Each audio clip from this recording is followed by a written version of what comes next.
Oh, hello once again. Moving on to Lantern Year 17. Nintendo Radio is fixed once more, or at the very least, working now. So, we're back to that.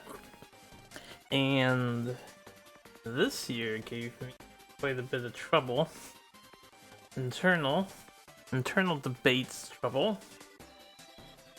We're at, well, as you know, we're at 17, so we're pretty much in the late game now, right? Your early game is like up to the Phoenix, maybe up to the first Kingsman, and in the mid game, I guess technically if you do 10, 20, 30, lasts until year 20, so no reason to feel rushed up until the second one.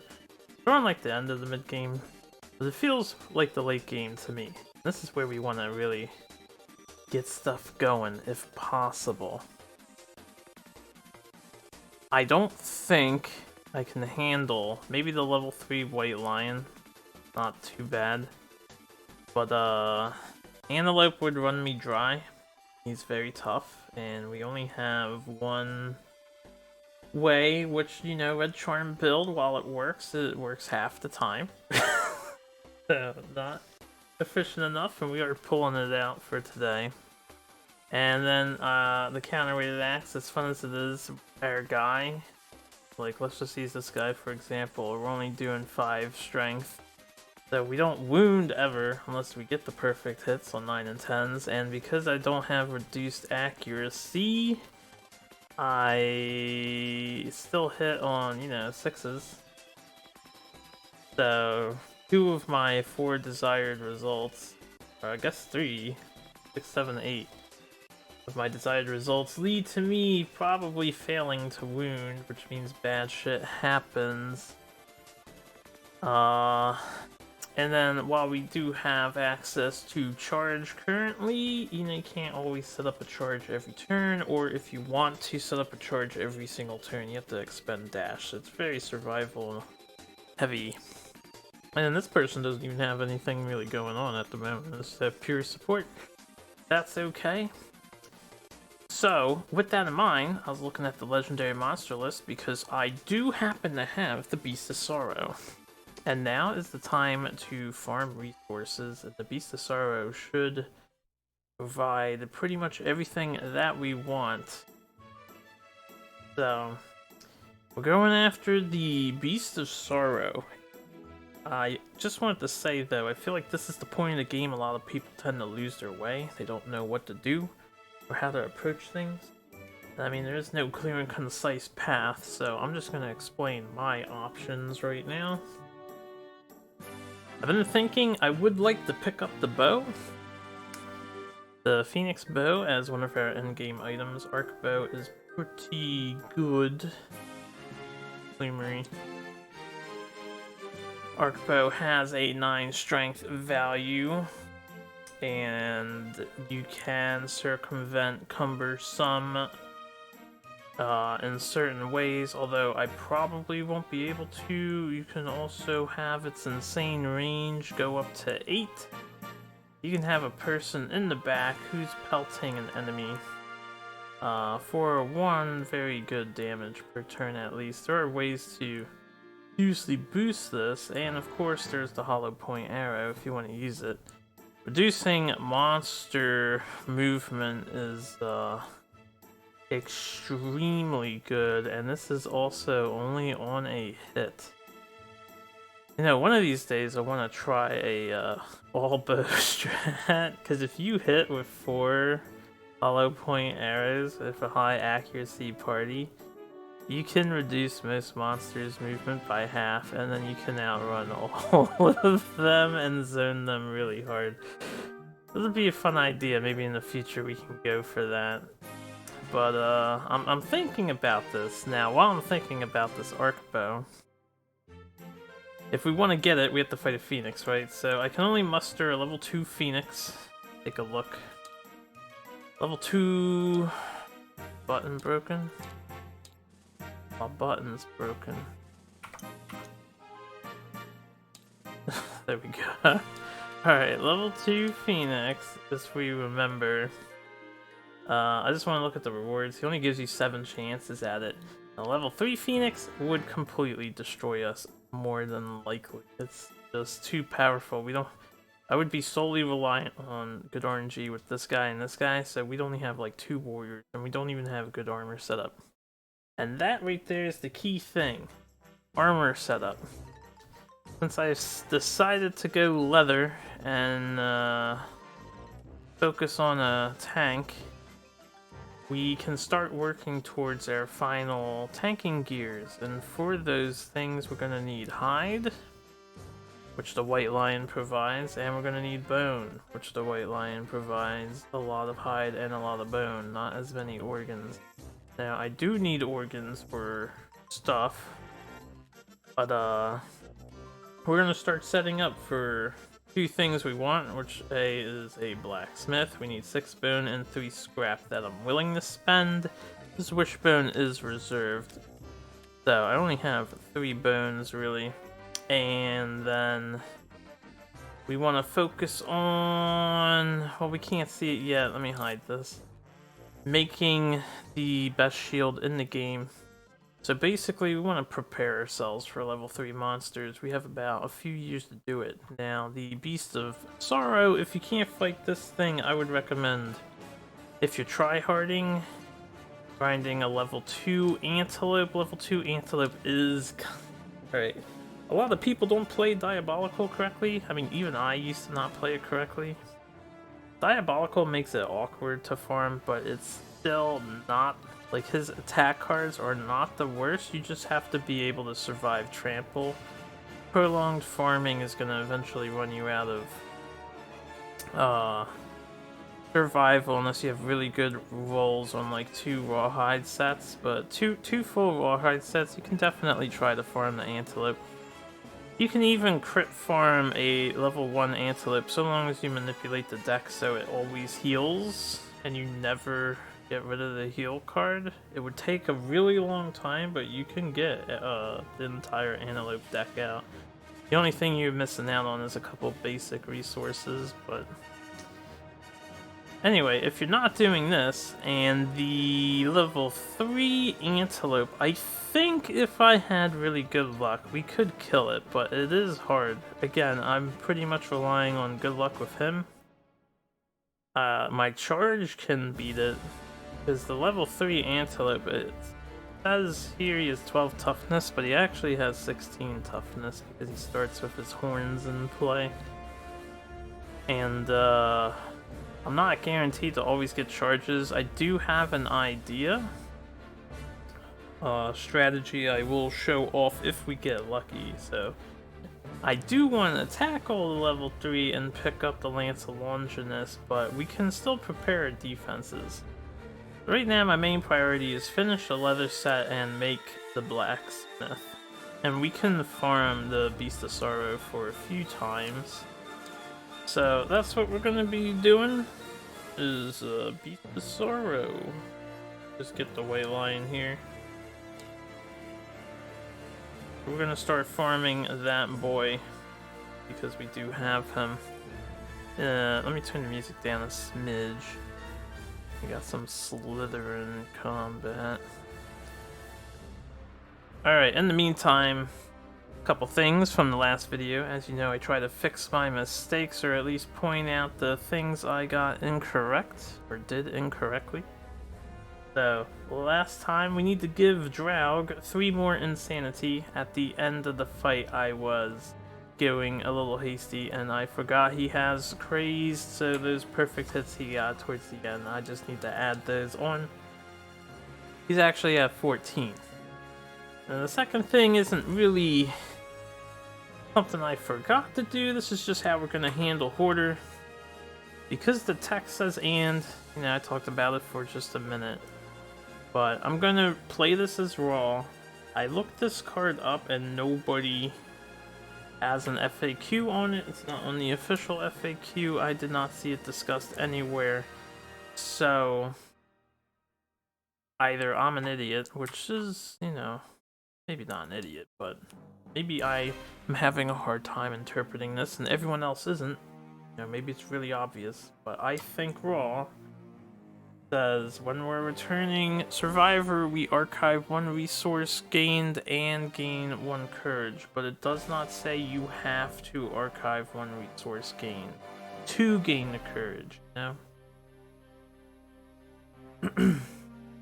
So, since there were no resources gained, I think this still procs. That's a situation that doesn't come up much. Feel free to weigh in on this one. You know, I don't care about this extra courage. I'll happily take it away if I am incorrect in my interpretation, but I think that's right. And the last thing I didn't do when we departed with Lucina, I didn't add the Phoenix Falls and Phoenix Gauntlets, so she actually has 2 more insanity than he currently does. And now all that stuff is fixed. We can move on to this year's settlement phase plans, which are pretty basic. The first thing we're gonna do, I was looking at Minerva, and honestly, Minerva is actually really good except for apathetic. So we're gonna do 1 bloodletting, which is to spend a resource and an endeavor, roll a d10, and if I get this 8+ here, which isn't likely, but 30% chance I can get rid of apathetic, so I'm gonna take it. Alright, we only gained a 3. So we're gonna gain 1 understanding, lose all of our survival, and cannot gain survival this settlement phase for any reason. So that Cyclops Fly somehow was used to open our veins. Gaining understanding is another way to get rid of apathetic, but well, that didn't pan out. So I'm still not gonna utilize her, because we're gonna want people that can use survival, but I figured I would try to make her better or viable again. And that damn apathetic disorder. Okay, with that failing, I actually did not plan who we're gonna take with us, so before we plan that, we're gonna move on to the next thing. Barst is gonna gain 100 XP through shared experience. We'll just have Marth. Is Marth above him? Never mind, I can't use Marth. We'll just have Sheena share her experience with him. And we want to do this for age milestone. I'm actually hoping to get a fighting art here, since we are romantic, because my idea for fighting the antelope requires a specific fighting art, so very slim chances I get it. Wow, 17. Okay. 17, we gain a permanent accuracy instead. Oh, he's at +2. Alright, let me leave these here. We're gonna also share experience with Ogma for the same reason. I want to try to get the fighting art, if possible, because I have an idea. That's a 13, I think that is a fighting art. Alright. Now we need a 3 out of 20 chance here.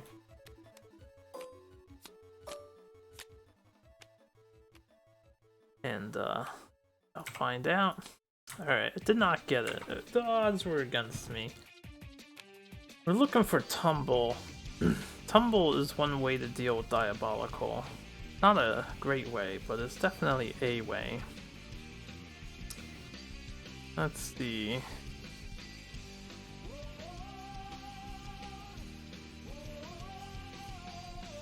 Don't think I would make good use of Ambidextrous, nor Orator of Death. Damn, my RNG with the music and lyrics songs has been bad lately.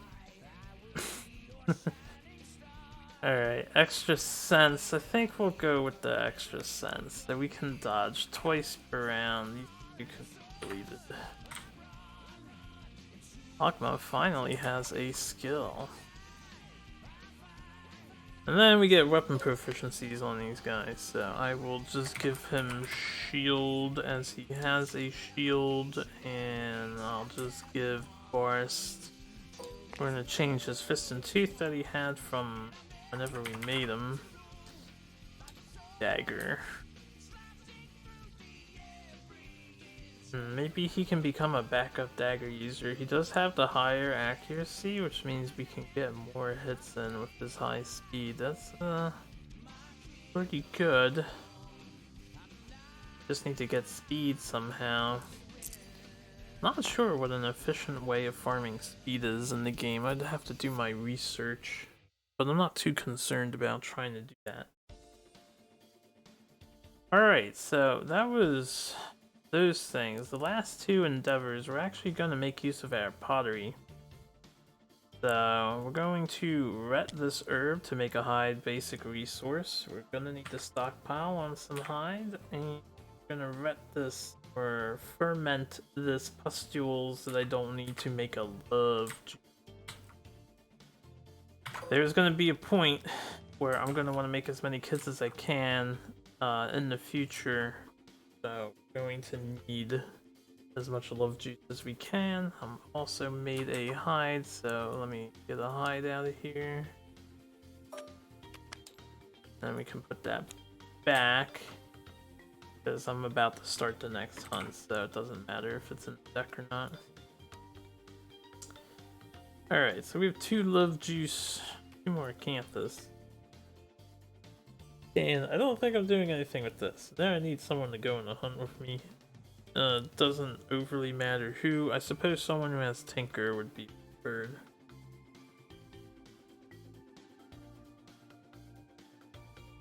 Gordon has shield proficiency too. Maybe instead of shield for him, we can make him another guy.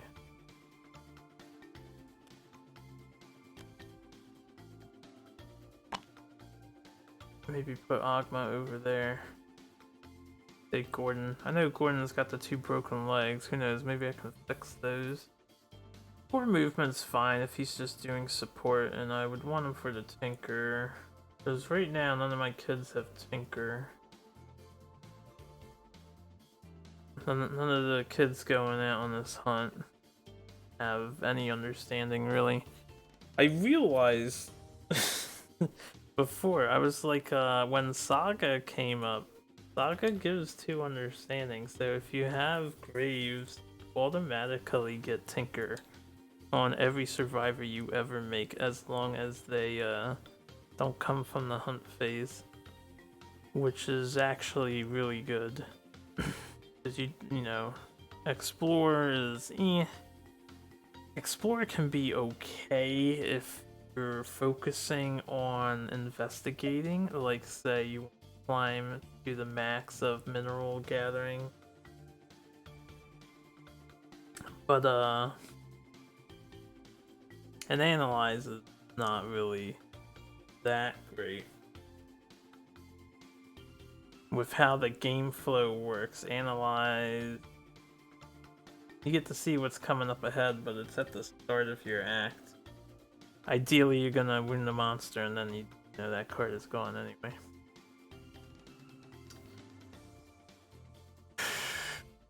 So,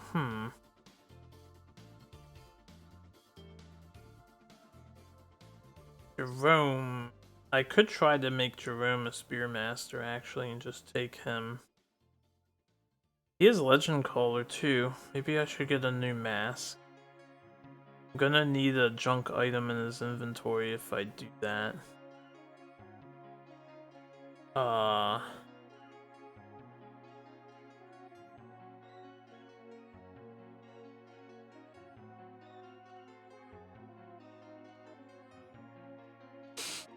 I mean, I suppose I could get rid of the Bone Blade.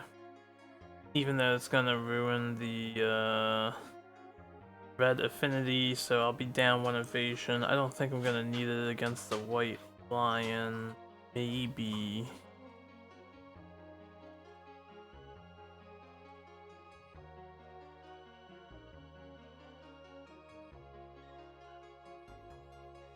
I do have to be careful as we have 3 disorders. Need to make sure. I have 9 insanity. I should be fine. We're oh yeah, everyone's gonna be insane this year. Yeah, I'll take Jerome. Let's take Jerome instead of Ogma. I don't know. I'm gonna. Well, we'll take Ogma too. Actually, I might still take Gordon. Where is Jerome's? Jerome? Okay. Like, where's this character? So Ogma, Bar, Straug. We're taking those two. Your specialization, Quixotic, Fearless. I need to really put in better. Seizures, Indecision. I feel like I've gotten Indecision a ton in playthrough. Is Rhythm Chaser, Legend Caller. During the hunt phase after overwhelming darkness, instead of rolling a random hunt event, use 53 max salesman instead. Yeah, once in a lifetime. I may as well get that up now. I think it's a good time now. Roxy barking.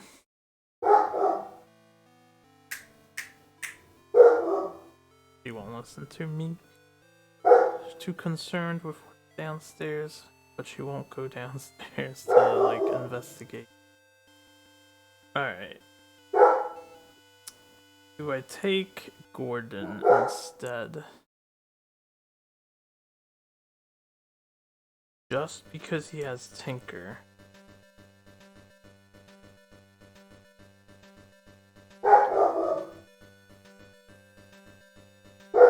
Here, hold on. I'm gonna go console or something.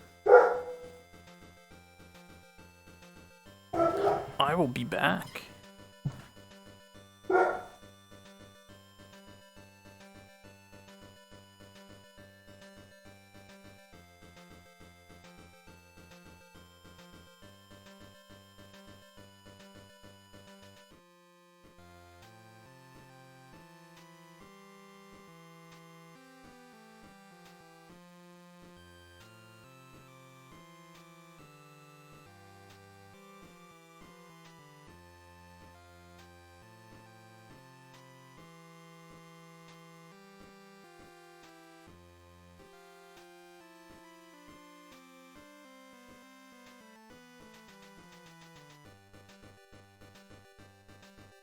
Okay, I'm back.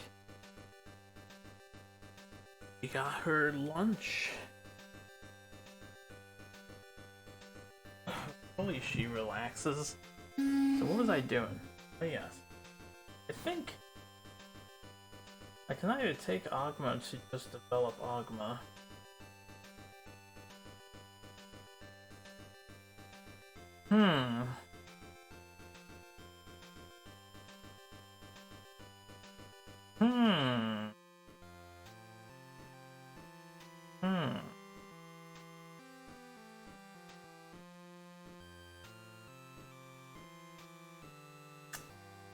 Since Barst has 2 accurate, now I'm just thinking if I get him up to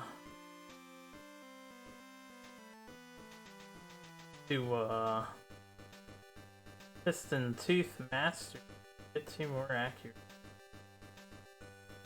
65 hitting on 3 all the time as a red charm user, and if my other character, yeah, I don't know if Versa, I mean I can save Versa for endgame, she is ridiculously good.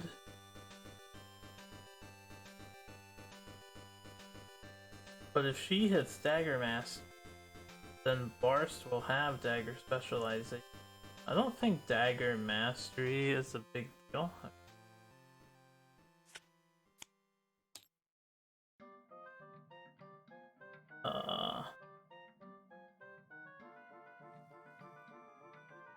Mastery. After a wounded hit location is discarded, a Dagger Master, decent attacker, and a wounded monster, and 1 survival to roll the wound.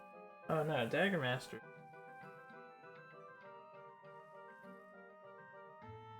Dagger Mastery is super especially my build. Bone get your survival back. So I would prefer. I'm gonna have him work on Dagger. He doesn't need the extra. With Pounce 6-5, with Pounce and Blind Spot, we're hitting on. So that is pretty good. Alright, we're taking Burst. Taking Jerome. I think I will just. Maybe I shouldn't stack the Bone Blade if I'm like definitely get rid of it. Can't bring off though.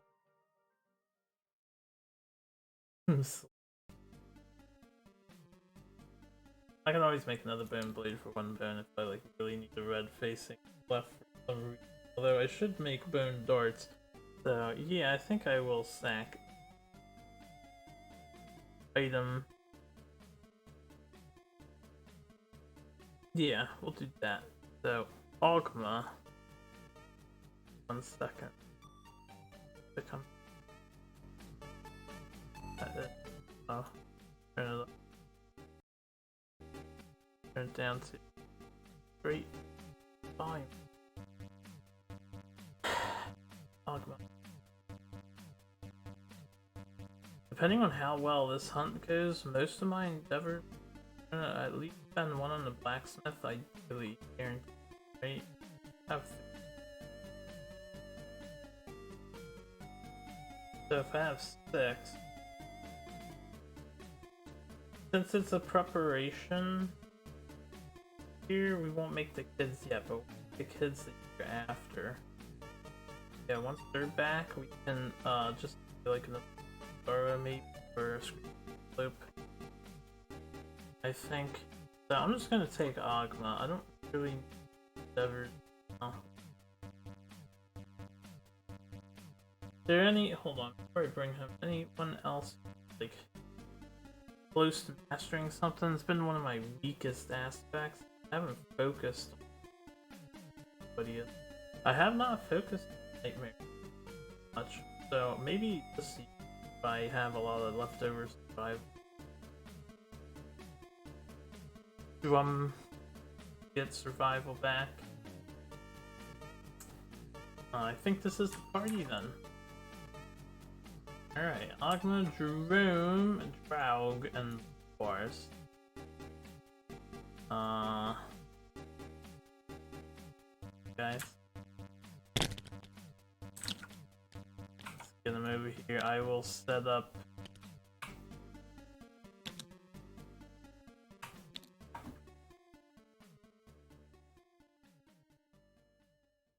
Fine in a minute. Let's do the parting things. So for this year, we get 3 insanity, and we get 3 departing survival off the bat. He is actually supposed to be 7th. Did I? Oh, I never did that. I meant to off screen. I have a limit of 7 at the moment. So slightly more survival. 7, a pretty good number.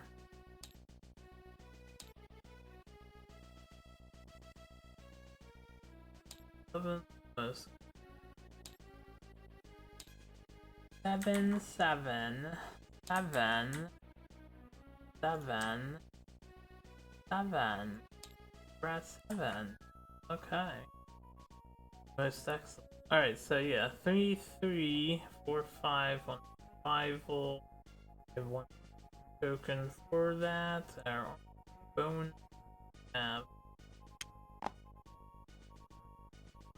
nothing else. I'm gonna leave an empty slot in case we get like a pounding something.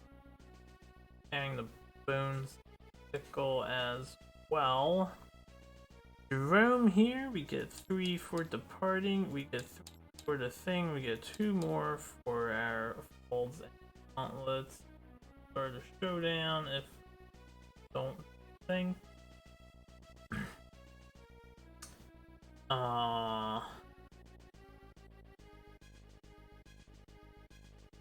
We have your movement currently are insane. Remember, I do have your specialization. Fearless.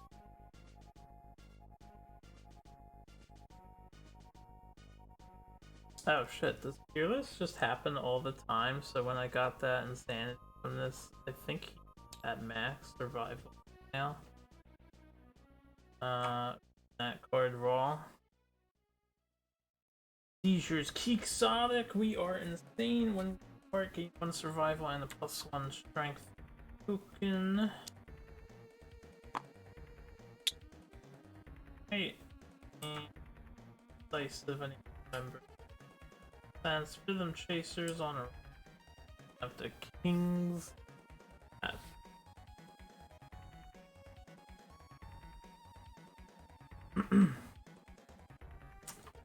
Alright. Raug. 3. 2 more for Rawhide stuff that we do have. Gain 3 sanity. 1 of the token. I am taking the bone pickaxe with him. My idea is that maybe it'll break.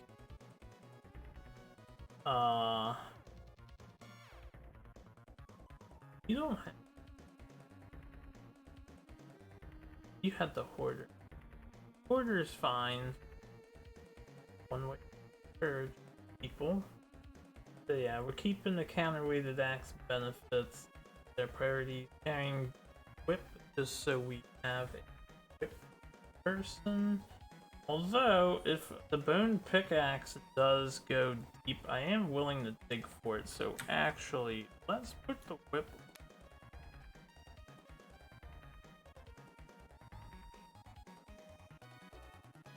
Think about this. There's a case to make that Draug may die. I would definitely happen. You know what? He can just lose the whip. It'll be funny. Okay, and then bars is so. Did we use Barst in the fight? No, he was over here. Okay. He has to skip the hunt every other. 3 have no benefits. 9 armor. I think we're good to go. Or to be shuffled. Back and that. And all my endeavor. Let's do this thing. So, we have a level 3 white lion set up for the legendary beast. Uh-oh. Uh-oh. My script isn't working. Wait a minute, what if I just... Okay, hopefully I can like reload and fix that. Not work. Could be problematic. Let's do a save here.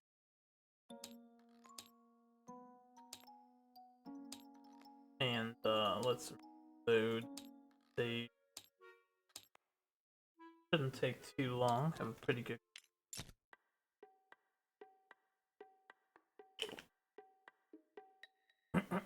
I expect red scripting error message.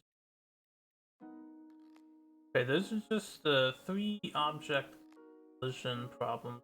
Character reference, which I actually don't know why that comes up with that. Everything actually.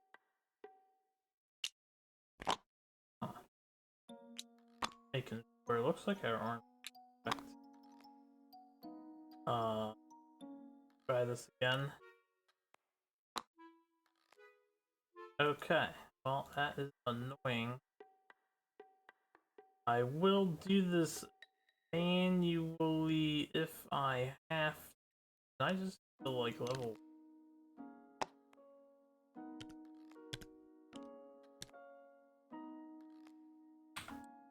Make you. I should. Scripts broke. Alright, well, scripts broke. If I have to, I will report everything. Try. Let me see. try one more reload. If it's broke, it's broke.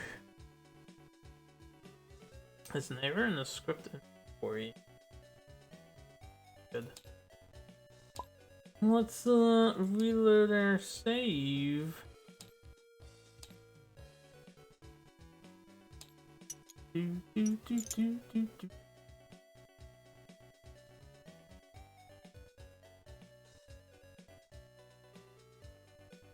Well, hopefully this like full problem. Maybe these guys are too close to the table. I think that's an issue. Shouldn't be. Alright, we're loaded in. I will have to fix armor stuff. And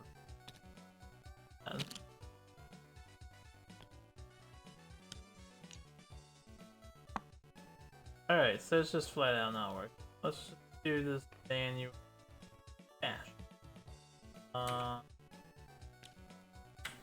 First things first, need to pick up everybody's stuff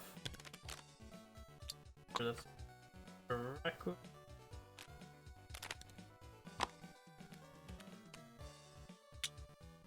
Alright. Pick up all this. Pick up all this. So I will simply import everybody. It's gonna take a while. We import all the things off screen for the time being. Get the difficult way. So we're gonna want Sorrow base card. Not even. Let me move on to ads.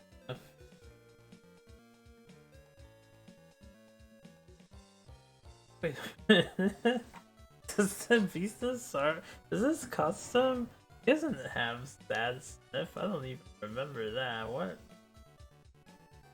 The Great Golden Cat basic action card. Okay, this has to be custom. Instinct Sad Sniff. I don't think that's a thing. It would be covered right here. If he had it. He just used the White Lion setup.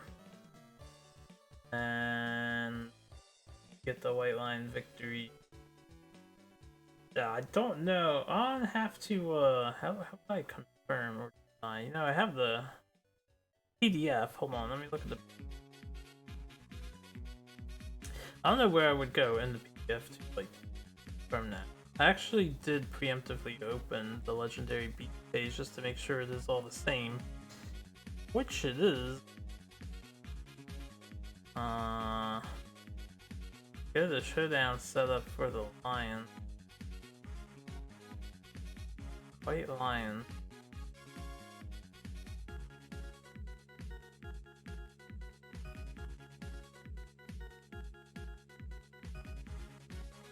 You Google it, I suppose? I think that's a homebrew. Not gonna use homebrew content. That's funny though. I'm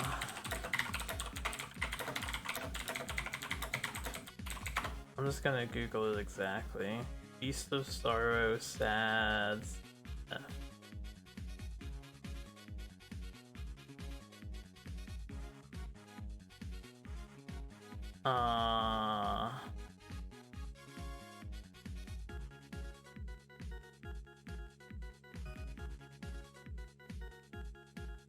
Yeah, I don't know where the sad sniff hails from. Alright, anyway. What's the difference?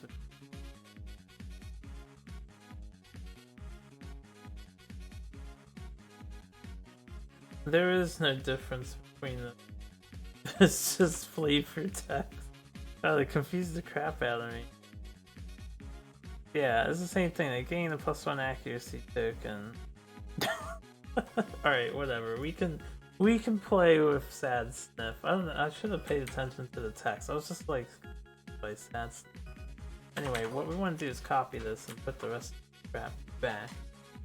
I'm actually really curious. How do you load this card in this script? Because if they're in this bag back here, this is what the script targets to load them in. The resource deck. Hunt events deck. Gonna need hit location deck. Legendary AI deck. We're gonna need this whole bag. If I could pull out the whole bag, I would, but I don't think I can. We're gonna need cunning deck. Basic deck. Good deck. Gonna need a copy of the White Lion. And that should have been everything that. Alright, so put these now. Worry about them later. There are additional cards I will need to fetch eventually. I'll just. Oh, we gotta set him up. Hunt event deck, we'll put here. First deck, right here. And the Beast of Sorrow basic action card, which is correct, I think. 71311. 71311. Yeah, there's he got some up there. I thought. Nah, maybe he doesn't. All right, we should be fine. White Lion, go down, back. Alright, we've got 1, 2, 3 White Lion events. And then we have one White Lion.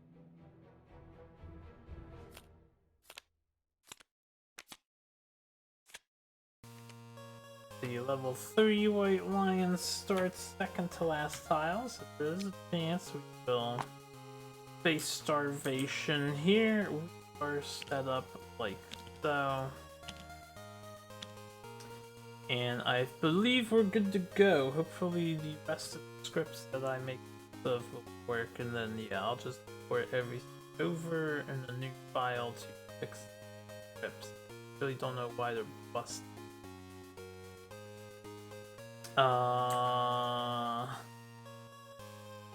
Let's get this going. First event. Lion in Heat. The darkness is filled with unearthly. Oh wait, you know what? I did save, right? I do have, yeah. Also, yeah, Lion in Heat. Unearthly screeching and yowling. Huddled together. We close our eyes. We can't take a brain venting. We're alive. So that's over there. Well, I don't have to worry about the feet event now, since not all of us are insane. Okay, next event with Jerome. Aromatic.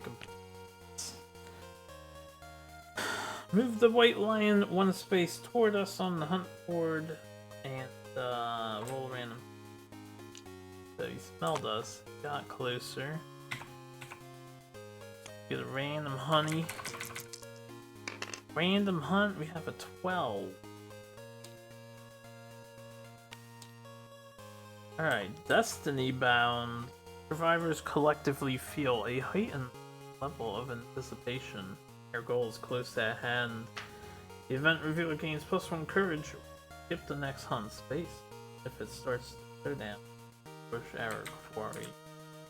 So, Jerome gains a courage. Come prepared. Guess I'll grab that card.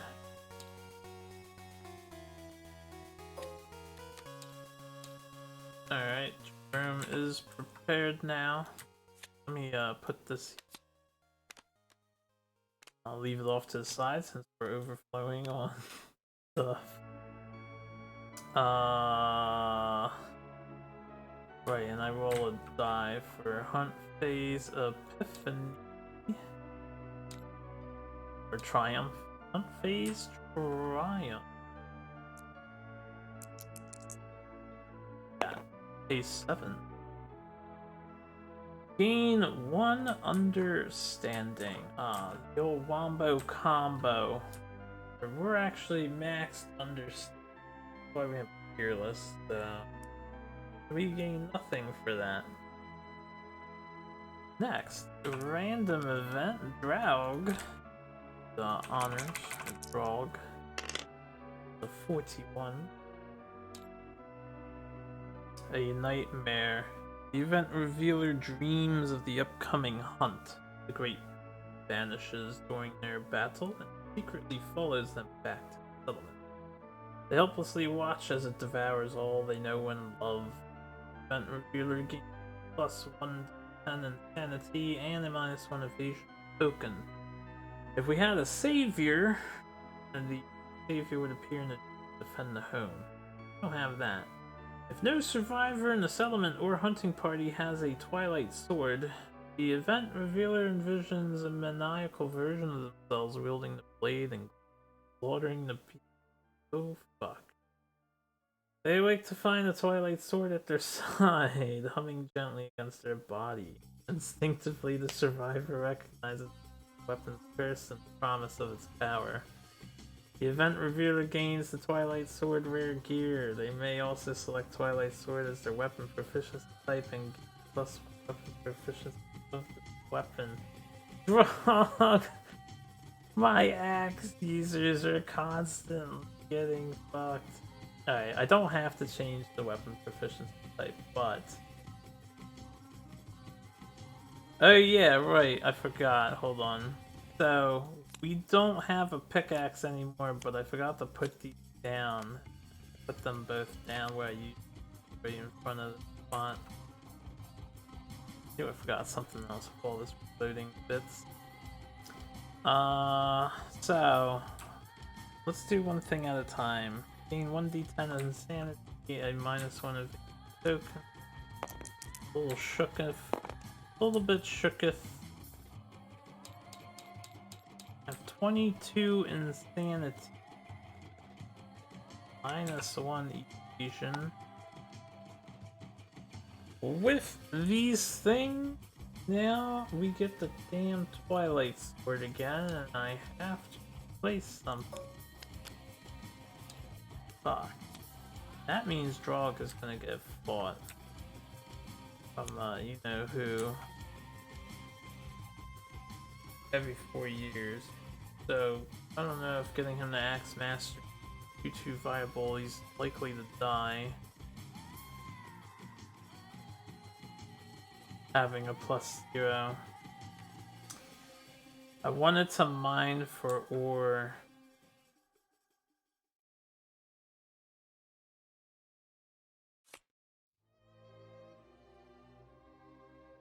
Since I'm making a leather set, I'm actually going to sacrifice my paint. We no longer need the second rawhides banding, so... Alright, we dropped the Twilight Sword. In the future, I guess when I have Twilight Sword, if someone masters it, I'm just gonna pass it to a pug in the thing. I did not think about this event, which didn't we roll this twice? Because I feel like I got the sword through this method now that I remember it. Ooh, that would make a good achievement since we hit that. But yeah, I'm not sure if this one was given to me from... I'm gonna have to go back through my videos. I can do that. I'll leave this contemplative. And I'll go through my video. It was linked here, I don't know. Whenever I got the 5th thing, I'll see how I got the sword and then I'll come up with one for just to remind. Alright, there we go. Might make an achievement. Just for fun. I'm not taking its weapon proficiency. I don't want So I'll try to get rid of it if I can.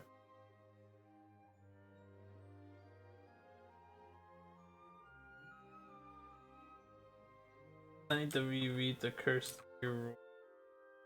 Get rid of cursed at all?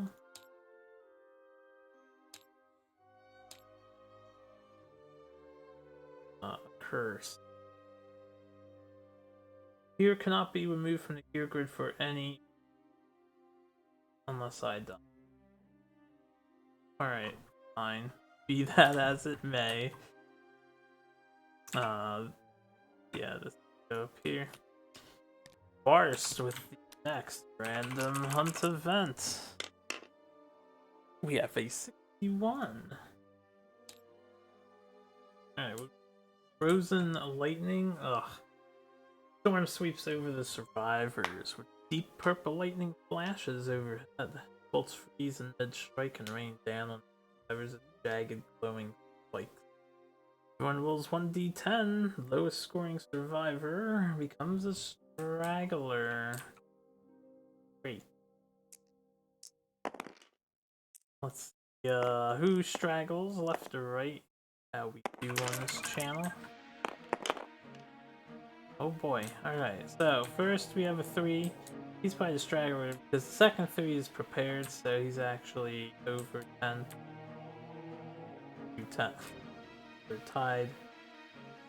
So, with that in mind, a bolt crashes beside the straggler, catching them in an explosion of razor-sharp crystal. Suffer 1-5 event damage to 2 random hit locations. Archive all fragile gear and grid. 4 Ogmas get an Thank God it's just one event. See the head and the arm. So head, arm. Anything fragile? I don't think we have anything fragile. God, it's not fragile. Okay. So far this hunt phase is kind of meh. But, you know, sometimes the meh. Ugma. Prowling lion. While the survivors stalk the lion, he's stalking something else. He's back over here. Ain't get ground fighting. Play, I'll leave to the side so I remember. It's a good start. So I can loot stuff. We hit Overwhelming Darkness, which, this I had thought about. Overwhelming Darkness is not a hunt event, it's a triggered event, right? So, there's no revealer for this event. I'm gonna start moving my dude over to the next one. I don't know if I had been doing that or not, but, yeah, we're gonna start doing it. Anyway, good old Overwhelming Darkness. We have Song of the Brave. Everybody walks the path of the brave. So, in order, we have a 2, and that is going to be... You punch yourself in the face, chase away any doubt. Can you minus token? That would be good if Drow got. Alright, and someone else got this. 4th character. Also gonna punch himself in the face. Then, we're here, don't even. 9 and 8. So, both of them. Your lantern held high, they cut a path through teeming darkness. Take Raug and Drone. Good job, guys. Good job. Way to cut a path through the darkness. Alright, that was Overwhelming Darkness. Next up, we have these things. I will do Mineral Gathering first. Then I'm gonna do the random event, and then I'm gonna do the herb gathering after. So, let's enjoy the mineral gathering. Hey, these events aren't really loading up sometimes. So, right. Every survivor with a pickaxe can make a roll on the table. 1d10. I don't know why I'm using that though. Die. Alright, we rolled a 1. Wonderful. You strike a stone that resembles your face, and it explodes, covering you in blood. 1 insanity and hemophobia disorder. Oh man, Drog, you're gonna have such a bad time. Hemophobia.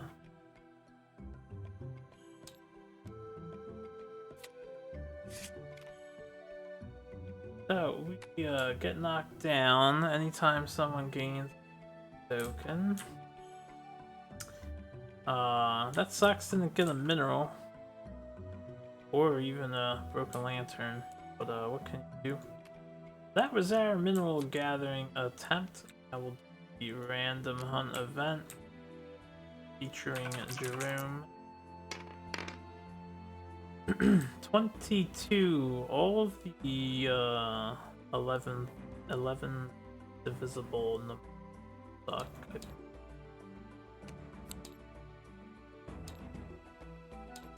Oh god, the script is completely failing me. It's like the game is dying at this very moment. What? It made a new book. Alright, whatever. Okay, there we go. Yeah, acid rain. Alright. Darkness above is suddenly alight with a storm of acid rain. Smells terrible, burns flesh, and forms hissing pools in upturned mouths. All survivors suffer monster level event damage to every hit location as they scramble to find shelter. Ooh. Ooh, this one might be a survival of the fittest reroll. Let's look into something. Ow. Ow. Ow.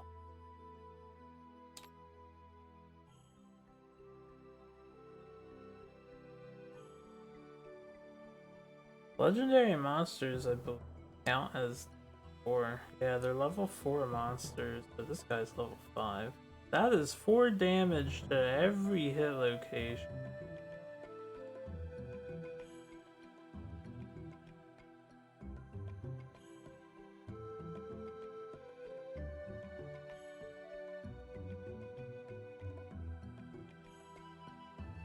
Yeah, we're gonna re-roll this one. This event, that would pretty much gimp everybody that I can't take any hits from this lion anymore. So, who has a survival of the fittest reroll? If nobody has it, this will be interesting.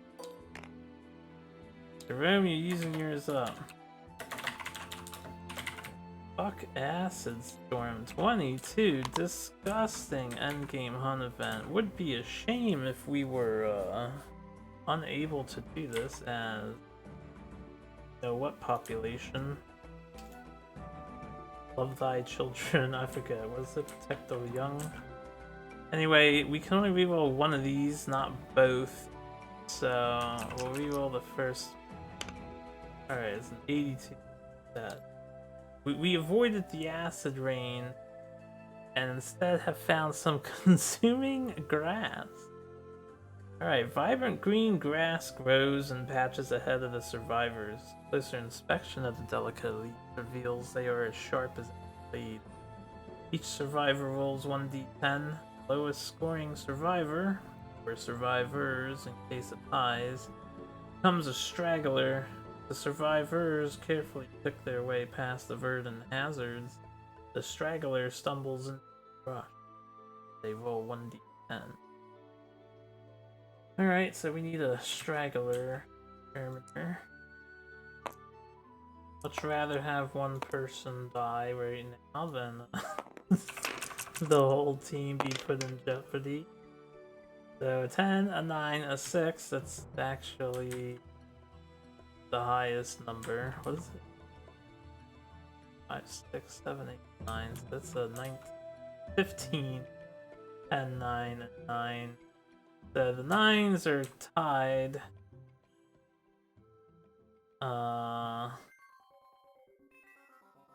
Did we do ties in here?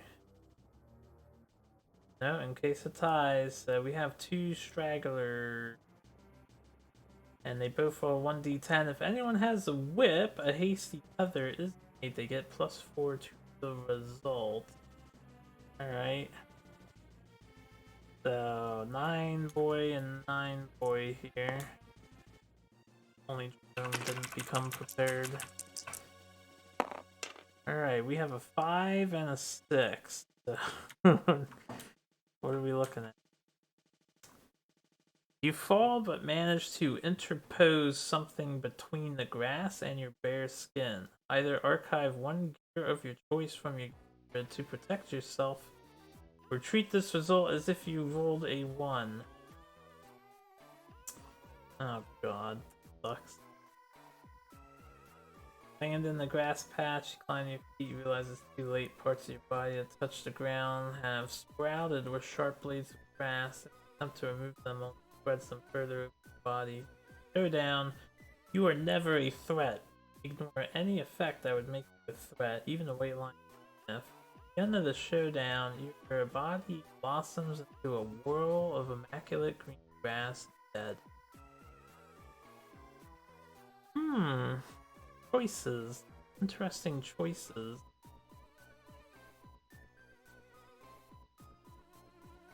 Alright, Ogma will sacrifice the bone sickle.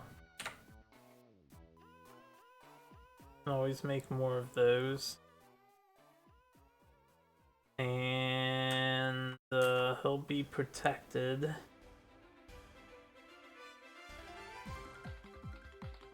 My other character, though, I think we're gonna let Barth die. At the end of the showdown, it's a shame to lose a character, but like, you know what, I could sack the shield. I don't want to lose any of the other stuff, and I'm gonna need him to help me fight. I think we sack our shield. So we're gonna need to make another shield later. Oh man, what a hunt phase. Can we get some good rewards here? Ow. Sucks. Herb gathering. All survivors gain 1 survival. Some herbs and berries, I think. Well, now we're all maxed out. And then, I don't think I can do herb gathering. Each survivor must make a special gathering wall. Okay, you don't need to fight that. Alright. I think, what, the scythe with a sickle makes up. Okay, so we just can't. We want to hit 45 to 70. So, my first survivor, I will throw 4 dice. We have the 2, 4, 2, so this doesn't work. My second survivor will throw 4 dice. The 6, 9, 3, 8. Alright, so this is 26. My third survivor will throw 3 dice. Alright, 8, 7, 2s are pretty good. The 43, does that hit our mark? At least 2 more points. So I will roll 1 dice at the 4th survivor. He almost landed on that 1, wow. Alright, we have a total of 52. So we do gain 2 fresh acanthus resources. If we have cooking, we can gain 1 random vermin resource and everyone else gets survival. Not have cooking. Get 2 fresh acanthus, which is pretty. Dude, this hunt phase is trash. Hopefully I get so many resources back. Lion. Fucking 22. I'm gonna give this acanthus to this guy, and I'll give another one. This guy. No one's gonna die from that grass.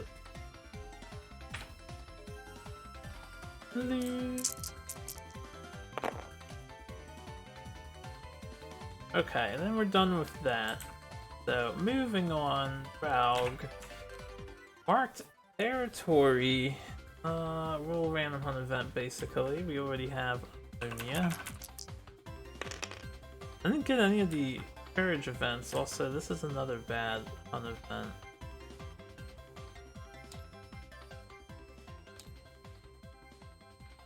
It whispers your name. The event revealer trips over a protruding nose and the ground. Lips of a stone face begin to move. The event revealer has no name. Lips stop moving. Happen. Otherwise, the seductive whisper survivors.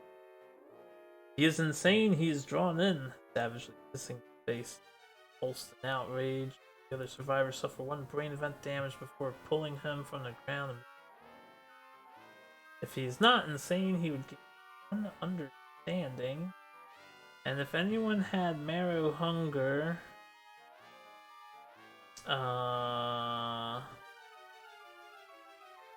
they would get ready to commit murder.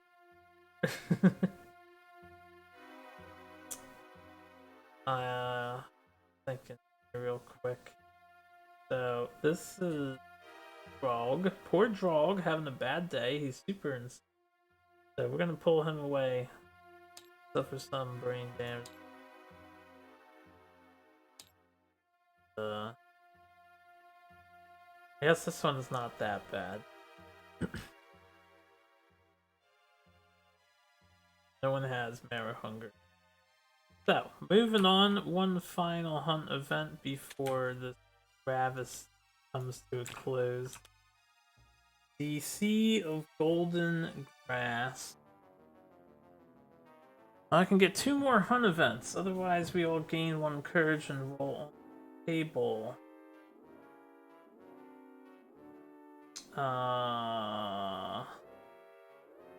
Do I need courage? Got none. Go to 4, he could go to 5, he could go to 1. I don't want to get ambushed by this thing because of first, so I'm actually going to take the 2 hunt events. We'll avoid this. Maybe we can make up for our trash. So, first hunt event. Since we're not moving on, I believe Forrest is still in control of this stuff. 64. Wow, we just dodged. Stone fountain. 2 cupped stone hands rise out of the ground. The hands hold clear cold water that trickles through the stone fingers. Endless supply. A survivor may consume, gain a courage. No one consumes, I roll again.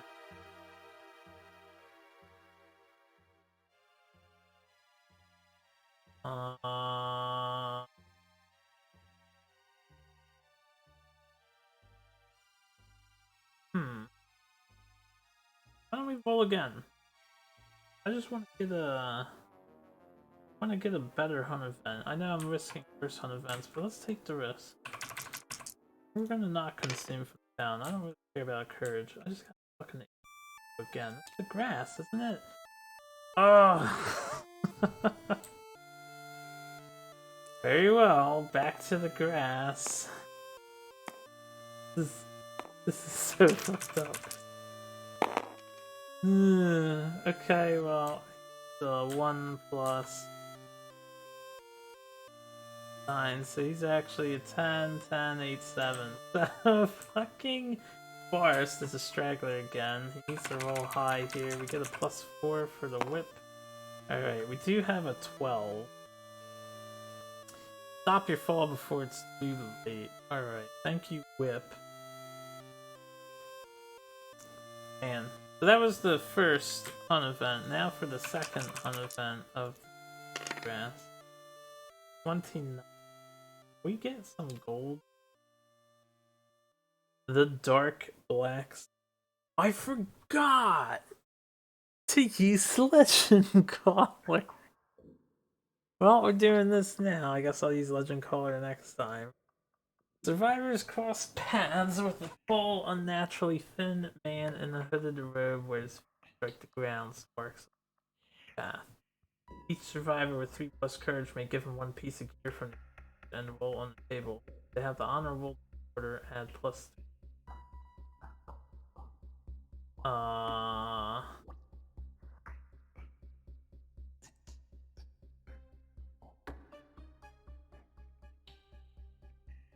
So I could get a steel shield or sword. I'm just gonna ignore him. And that ends the hunt phase. I forgot about Legend Caller entirely. I should have used Legend Caller instead of the fountain.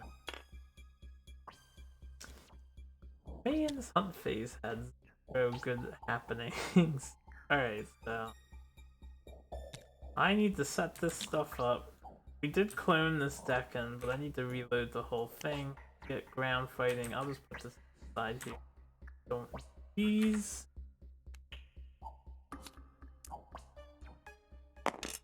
So these are the two fun event dice. There, guys. Didn't I save the line? Oh no, yeah, line. So make it to the White Lion, and this is Beast of Sorrow.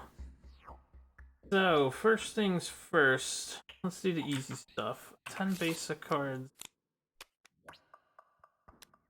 5 advanced,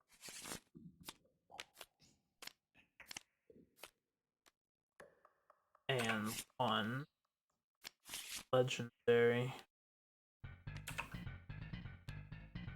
I know one of these doesn't matter. He's got Cunning. So Cunning, at the end of each turn, he'll extend his claws and grab one adjacent survivor at random. You have to remember he's a level 4 monster. This grab does 4 damage. He has Weak Spot, Trample, and Dominable. So Weak Spot is a Kingsman card. Get out. If I can find it. I really wish this table, I know that the guy wants to hide things, but this table should be up higher. Which I'm just afraid to move it. So playing on and break scripts, but it's so hard to stay back. Just a minor gripe. Now the camera, if the camera zoomed in normally and didn't get all slow and stiff, it's fine. Where is... The other thing is, like, you can't really pull out cards by him. Come over here again. Special.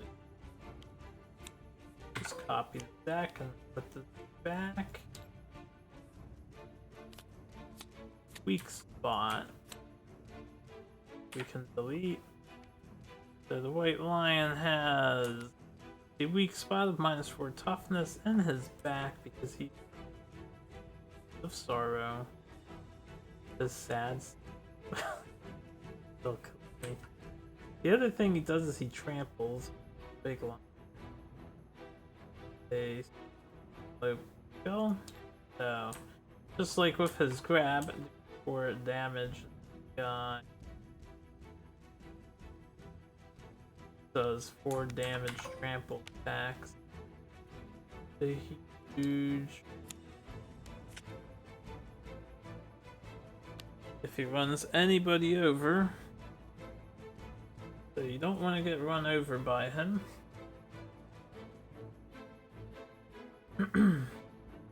I need to double check. We'll find out when he lunges forward. Let me look at one. Yeah, this.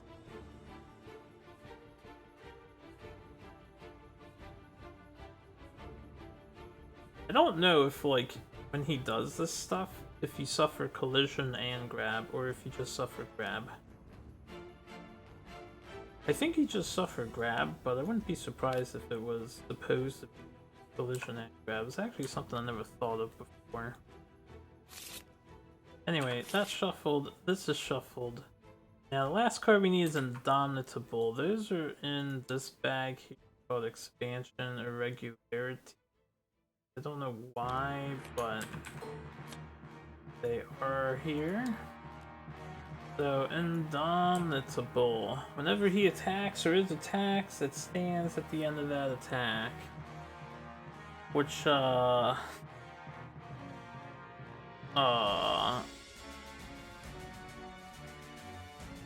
don't really understand.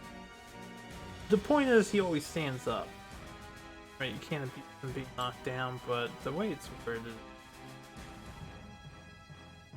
is weird. But anyway, 7, 13, 1, 1. 7, 13, 1 damage, 1. Those 4 things. That is a Beast of Sorrow. They make it sure. He's a level 3 white line. Rules wise, he has no cards taken out of his deck. And it's only the setup rules, so he doesn't have like Merciless Luck or the accurate. This is a 1 tall grass, 2 random terrain cards. So, on all.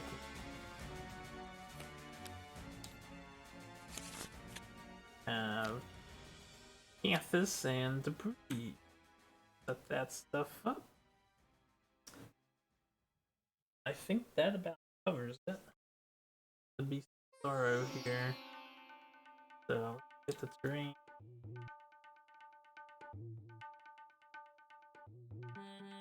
Oh, fast. You Canthus, Debris pile.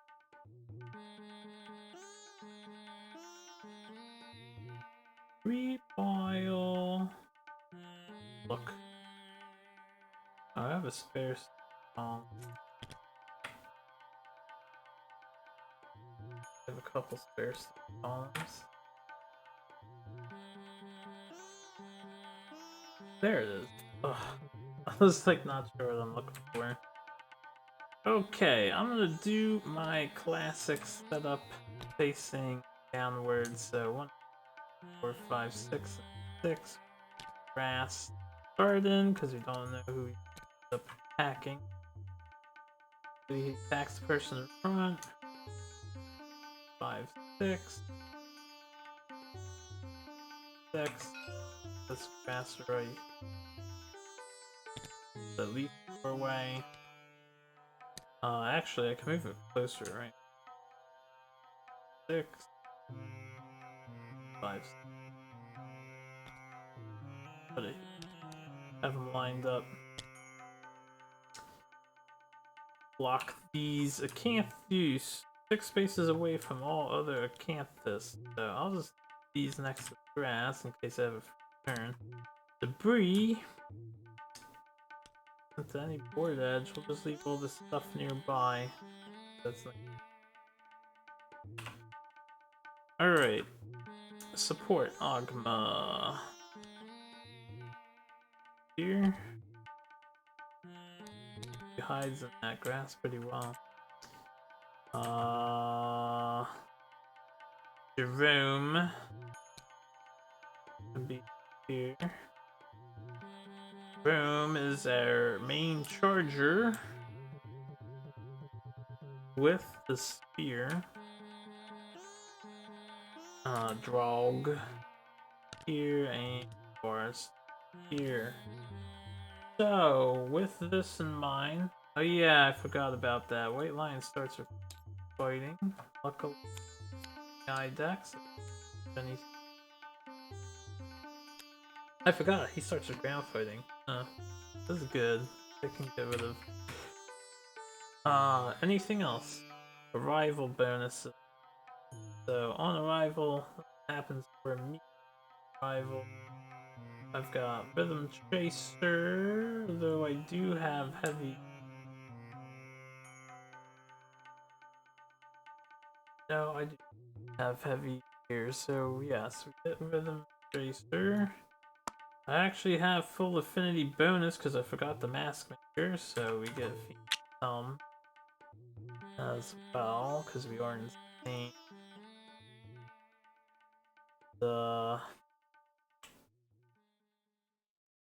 Excuse me.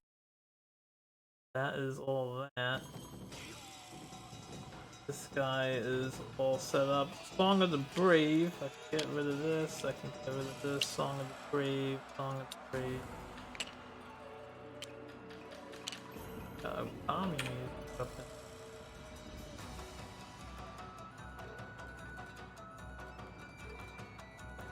in. Okay. So, 13 toughness White Lion, which is actually 9 in the weak spot. He is cunning though, and I need to respect the cunning at all times, so we can kill this thing and ground fighting at the moment, which is totally cool by me. So I can take this nice slow. We're gonna have Ogma go. Ogma is going to try the AI deck. Again, wrecked early. We are not. I'll put this up front. This is a failure. Full move forward. Put this third. Failure basic action. Hacker, so I'll leave them in this. And then we're gonna have Ogma. 1, 2, 3, 4, 5. Come down here. Jerome can get set up, I suppose. So 1, 2. We're gonna get this Acanthus plant. I lost so much stuff in this one phase. Man, so much gear gone. Just like that. Kingdom Death. Maybe. Alright, put that there. We get the fresh Acanthus. That ends his turn. Frog. And go.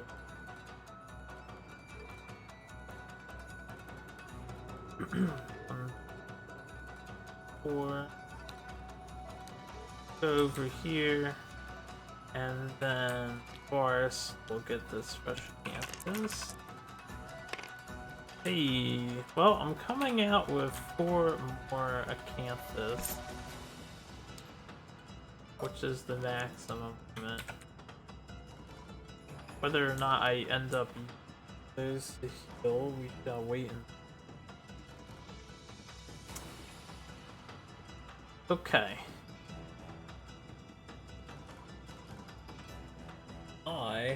We'll end our turn. It's ground lion, still ground fighting. As you guys all know, we're gonna go with Ogma.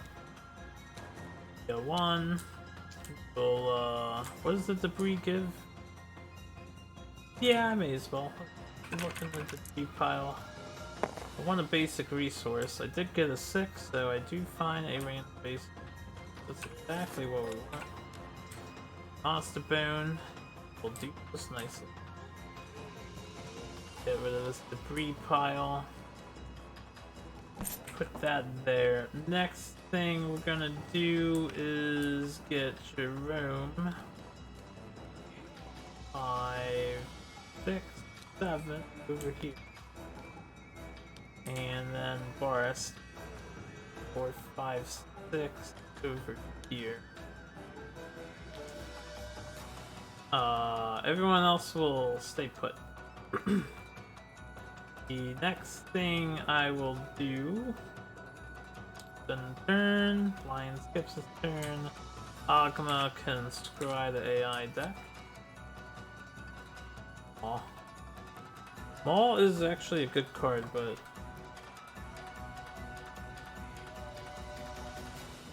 we'll give it a sniff first. Maw is good because it never hits target. As long as you're not down. Just double checking my stuff. So Ogma had gone 1, 2, 3, 4, 5. We're gonna go back in the grass. Jerome. We have a dash of 7. And I actually can't be in the blind spot. So we want to be here. 1, 2, 4, 5, 7. So we actually want to stand here. 5. I can go here, so we're ready to charge. Charge first. Hopefully just some. And then Barst can go in and Barst things. We need to get over the ground fighting Barst. The other guys are fine. I'm gonna end the turn. Before I do anything, I am gonna activate this. I'll use the marker so I can hopefully. I don't know where to put it. I guess I'll put it there. I'm hidden in the grass right now. So I'm gonna hide in the grass. I can't be chosen as a threat until I attack or move out of it. Then we'll end the turn again. Now we'll activate initiate operation to fuck up the Zara, hopefully. So, how much HP he's got? Just 7. Gonna go with Jerome. Jerome is going to charge. Bravely 4th. 4, 5, 7. Full movement. Activate the King's Spear at +7 strength. So that's 8, 9, 10, 11, 12, 13. So I will do. I hit on 6. I am out of range of ground fighting. So 2 dice. We have an 8, 1 hit. Do the beast heal. 2 wounds on 2. This is a 6, so we do get a wound. Beast heal has been damaged. Ground fighting now departed. And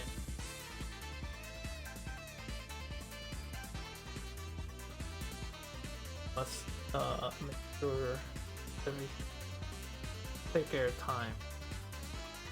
Did cause a wound for our weapon. The next thing I will do, I'm gonna need dash movement more so than aggressive killing this guy. Especially since now I don't have my charge bonus, I'm at a 6. 13. I need 7. The wound, so we will not surge. Moving on, the next character that will go will be Barst. Barst position to pounce, so it will pounce to the. I guess it doesn't matter if I'm right, the blind spot. Our strength doesn't matter for the pounce. Your Red Charm, we're unstoppable at the moment. Managed to keep Red Charm intact, so we are throwing 4 dice here. 3 for the weapon, 1 for the set bonus. Have +2 accuracy, +1 blind spot, so the 7 is actually hitting on the 4, plus the pounce for this. So we're actually hitting on 3. Highly accurate pounce. Still managed to miss. God. The final fight. Alright, so tricep. 50% chance to wound. We do cause a wound. Fail. So that is good. No repercussions there. We will surge aggressively here and roll 4 more dice. This is my main damage killer. Alright, we do have 1 perfect hit. Oh my god, how am I missing half of my attacks? I have a Alright, we didn't pounce that time. I hit on 4s instead of 3s. But this is a 60% chance. This is a 60% chance. I have 1 perfect hit. You get combo and my survival back for the back here. Combo master die. Okay, that also misses. Why do I even bother? I don't even. Alright, I'm just gonna discard the main. When you are unstoppable, it doesn't tell you on the gear card, which is a mistake, but you're unstoppable. Show it off. Cannot crit. Cannot cause a critical wound while using. The reason why makes sense. Read the whole thing. It says replace all your wound rolls with a 1d10. So you're exchanging your normal ability to wound. Like you're not rolling a regular 2 wound dice, you're one special unstoppable dice instead. Power to crit. So can't crit. I'm just gonna get rid of the glory.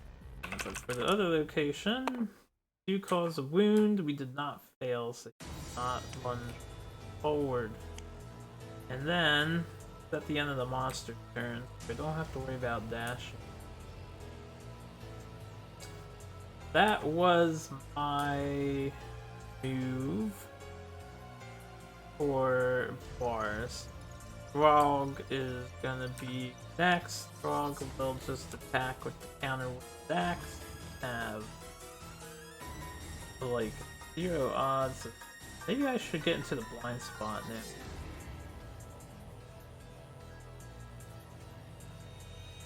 No, we want to stay distant. We want the lion to move in fashion, so if he targets Jerome or Draug, we can get into grass and get the lion affecting people. Actually, I should just move into grass. Draug will be a threat front face. I can have Draug first hit. I shouldn't. I can take it. We'll attack though. Attack first. So we got 2 dice. 6 it does hit, I believe. That has an extra token, like token. Alright, 6 does hit. We are on the beast ribs. I think I need a 10 in order to move. We're at 4, 5. So 5 out of 13. I wound on 8. Okay, so no wound, we do fail. Frog, I'm gonna have him save his attacks for tokens as well. Maybe I'll do. Hoping to get some. I'll surge once. We'll surge for now.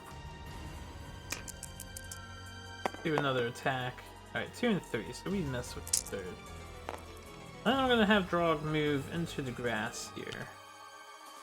And with that, we just have Ogma left. So Ogma will scry the AI attack deck. What's happening? Okay, he could become alert.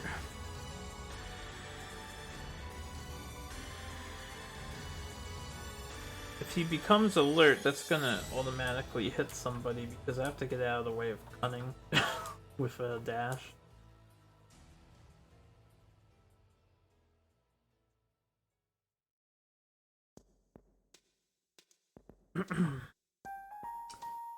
So we're gonna want him to chop. Closest threat facing in range. Frog. We have +2 Wrath. He has 1 extra 2 dice. That Headhunter. I have a dodge. I can surge a block. I don't think I'll need to surge a block. Hopefully. Don't want him sniffing quite yet, so we'll let him chomp. And that will end our turn for now. So, monster's turn. The monster will chomp. Closest to facing, he's going to target Draug. He'll be on this side of him. Gonna have 2 dice hits on 5s, I think, because I'm in the grass, and we have 2 evade. Hit on 5. Actually hits on 6s. He does get 2 hits though. So this is gonna be 2 damage each to the head. I will dodge flip everything back over. Dodge. And take 2 damage to the head. Then at the end of the monster's turn, he will extend his claws. So on the flow, I will dash to here. So it's just adjacent, not around. Yeah. So he won't extend his claws after anybody. Yeah, I'm gonna need all my this stuff. So it is our turn. I'm going to charge. I can't charge. I'd have to walk to the blind spot. What do I do with 8 damage? Not the blind spot. Actually, how does that work? Oh yeah, you have to be in the blind spot.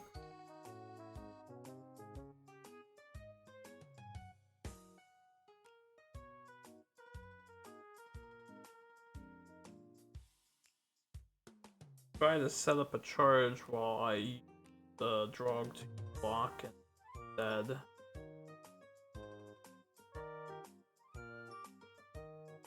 Or I can have Ogma block. Wait, we're still in the grass. I'm just thinking at the moment, how do I want to approach this? I'm trying to think of the best setup for Jerome.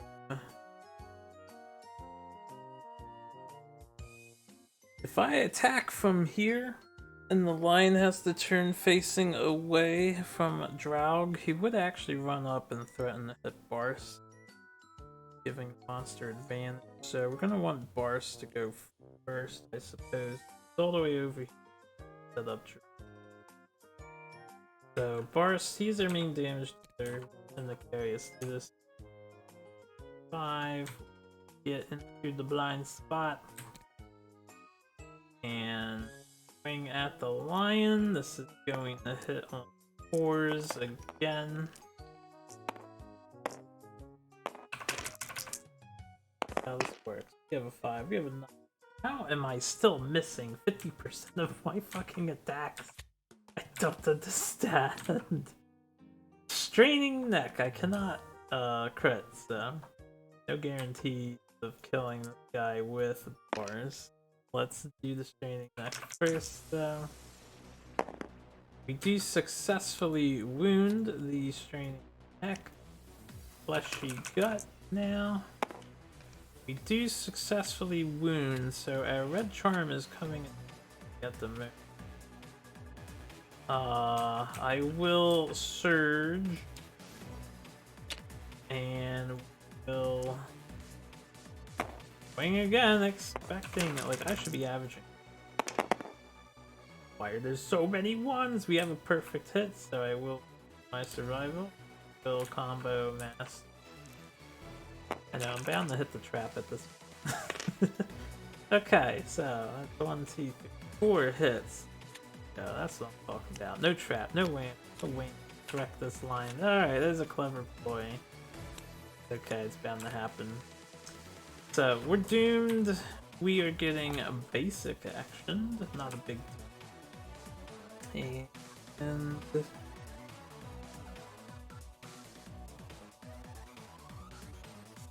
the biggest concern I have about this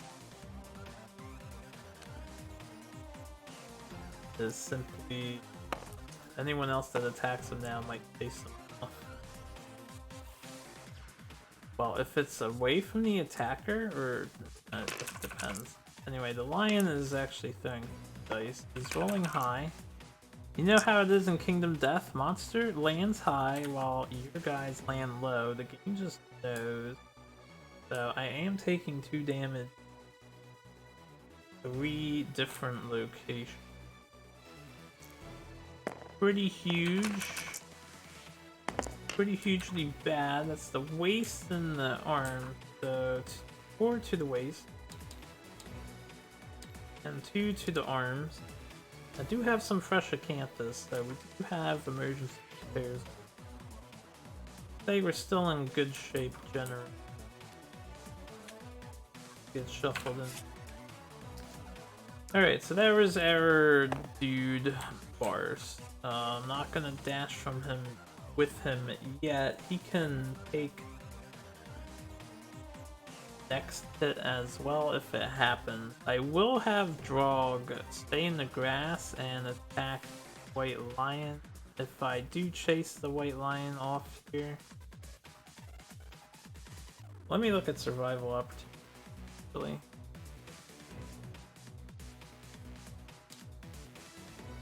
Oh, space.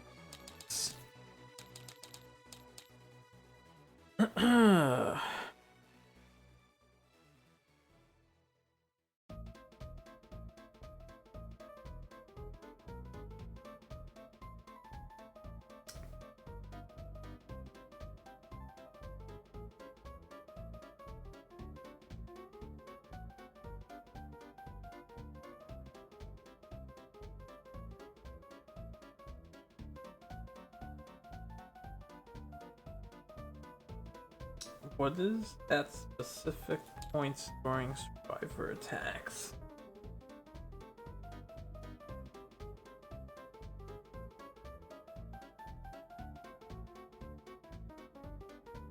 Before reaction or resolve.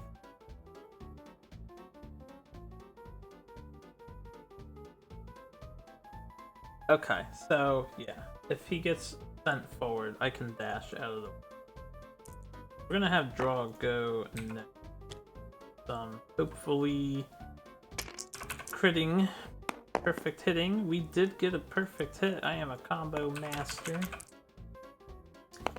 Alright, so that is 2 additional hits along with 1 auto wound. I am crazed, so we're for the it was 1, not 2. 1 and the 1 perfect hit. And 2 hits onto the White Lion here. Okay, now I could crit this thing to death, which would be cool. Here's the auto wound. Excuse me.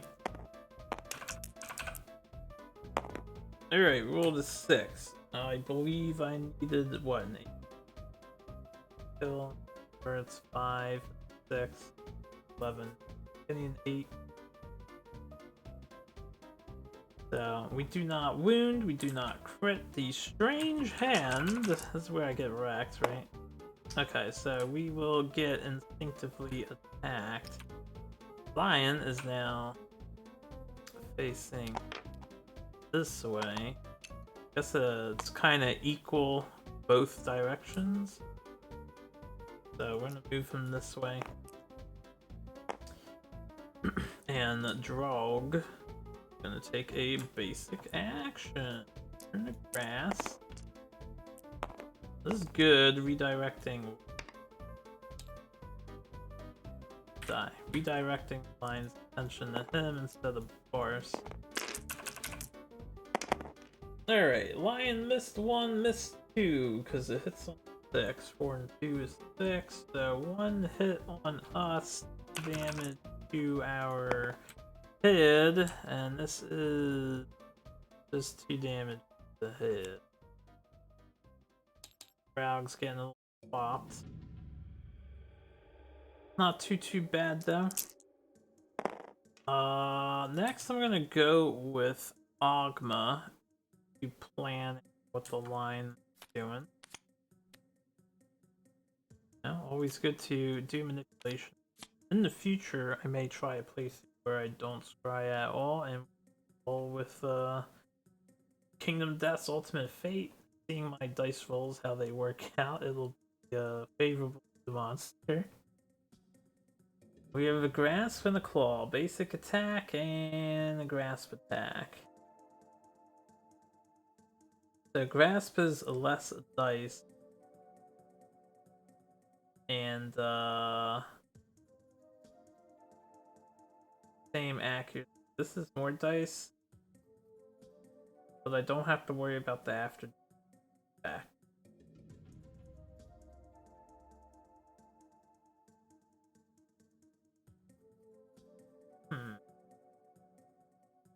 I don't want to use too much survival up now because we're already... White Lion is got 10 HP left, so we're doing okay on damage, but Frog won't be able to tank for too many take over with his survival, and then Ogma, of course, doesn't hit the trap too many times. I think we'll do grass. No, I'll do claw. I don't want to surge and block. If I surge and block, I'm guaranteed to dodge grass, but then I gotta spend one on dodge, worst case scenario. And then I gotta dash out of the way of his extended claws. So we'll just take the claw attack. And then, since he's going to be clawing, we can set up Jerome. I'm gonna be here at the 1, 5, 7. So right here. I move to here. I do have enough for that. 5, 7, and I can charge here and spear him on the side with full. On the following turn, once Barsk gets out of the way. So that's what we're gonna do with Jerome. In the meantime, since I have a spare action, then I will activate Mock. Alright, cool. I think we're done. So, Lion turn, it is going to have Claw, it is targeting Raug, so we will Sanity for Monster Controller. And there's basic move and attack target. Hits on 6s, 3 dice, 2 damage. Can we get some misses? Hey, alright, so only one hit. Let's see where it hit. Hitting the head again, I don't want to take that, so I will have to dodge that. We do have our tokens back and put them over. He would hit the head again. He could have just hit anywhere but the head. And he hit the head! He hit my noggin, man! He hit my noggin! Did I take damage on the head earlier? Was I not supposed to be at 3? I'm sure we took damage. Damn hunt phase. About that. That's the claw attack next. No one's adjacent to him except for Drog. So Drog will dash out of the way so we won't get dragged to oblivion. I'm gonna go 1, 2, or we'll go over here now. Then let's those 21 hit locations, so I'm not gonna try yet. I'm gonna hope on our turn we can get Barst in. Barst. Go into the blind spot, the weak spot.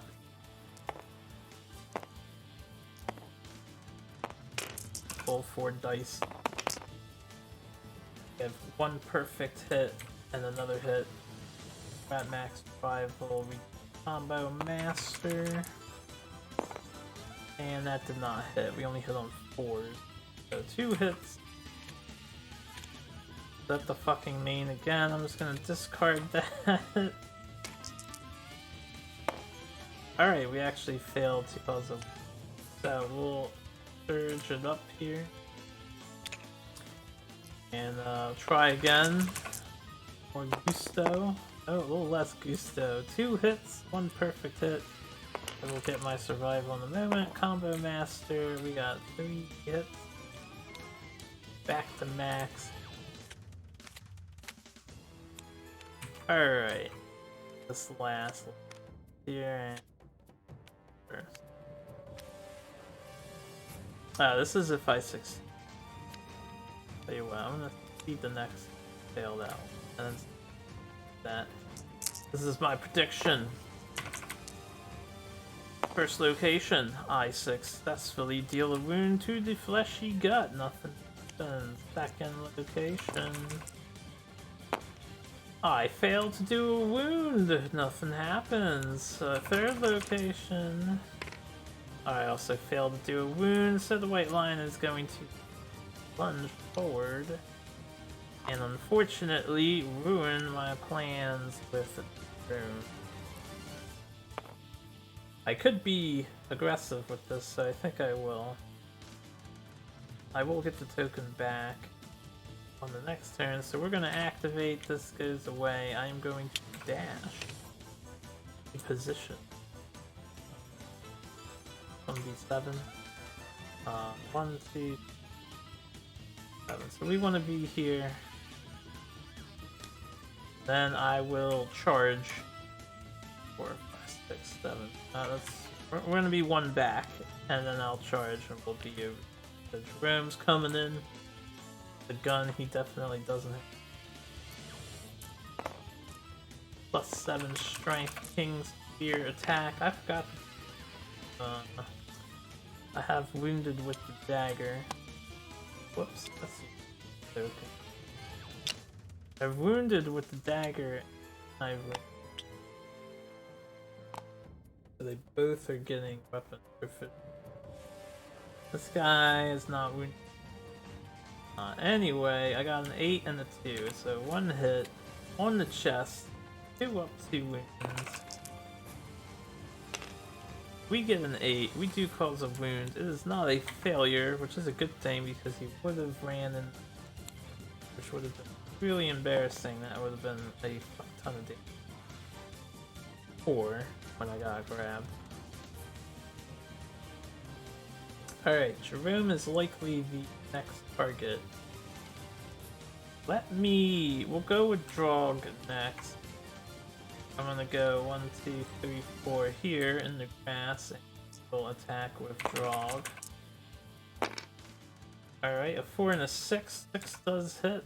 I need 10. Ordered thing with this. Wow.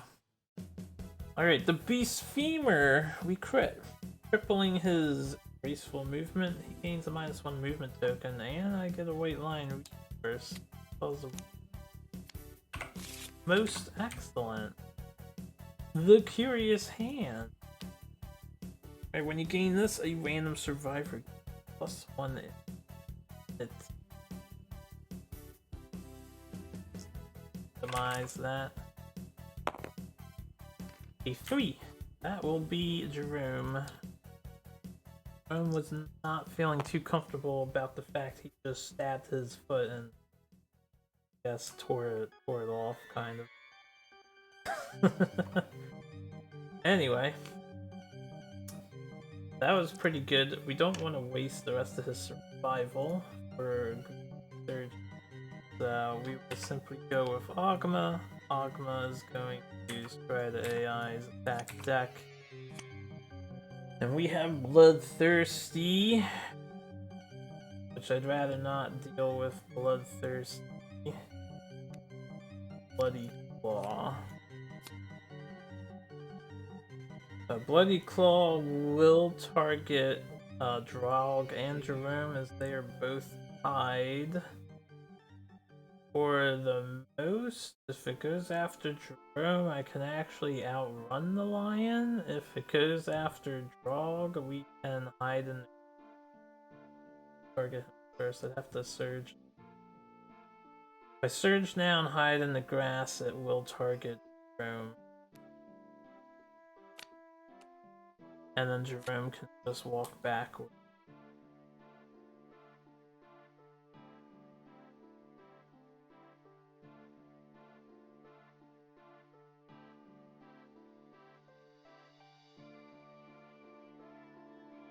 That Fire Emblem.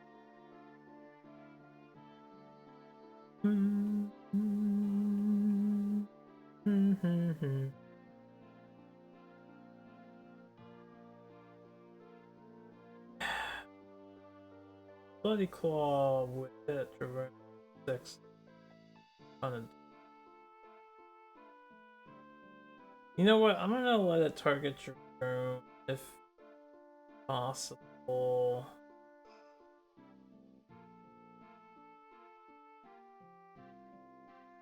The way I see it, I have to surge either way for what I want, right? So if it doesn't target Drog, it doesn't matter. If it does target Drog, I'll just surge for a block and then hopefully dodge with the draft.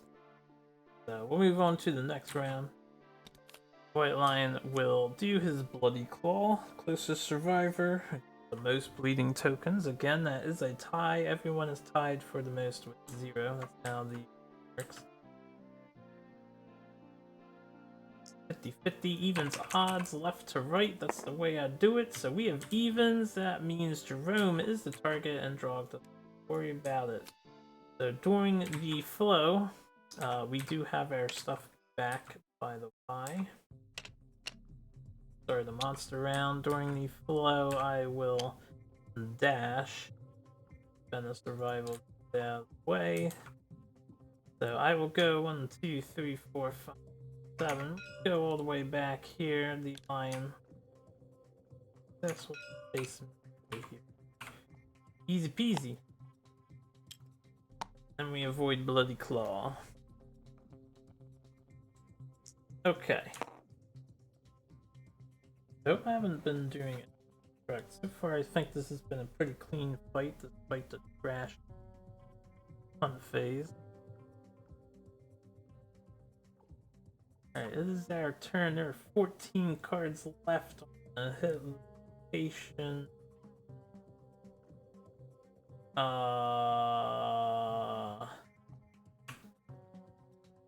6, 7. I could hit him with your.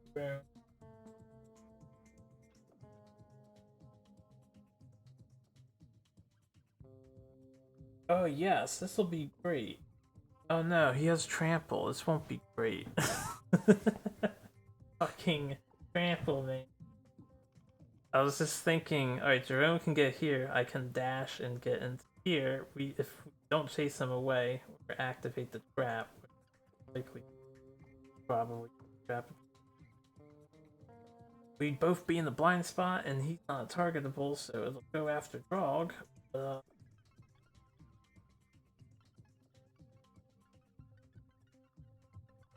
Then Drog could just walk away. Not gonna happen. He would triple unless I move Drog up so that he doesn't. Or alternatively, I could have Drog hide Wrath, and then Ogma or the lion up if the other two. It all depends on me not hitting the traps. To tell you what, go Boris first. Boris is going to dash. Ball state survival. Gonna go 1, 2, 3, 4, 5, 6. Dash to here. Unfortunately, I can't get in pounce range. That's pretty far away. So we'll just do a regular move.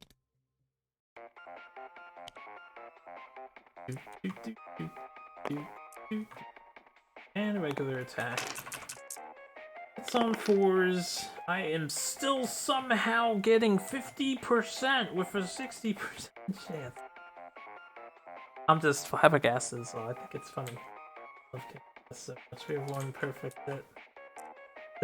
Seriously, how am I rolling 50% odds? Even that, man. So we got 2 hits. For this attack, that is... I'll do it in this order. If I have to, I can dash out of the way that it fails, so we'll hold our horses here. First location is a failure, so nothing bad happened. Second location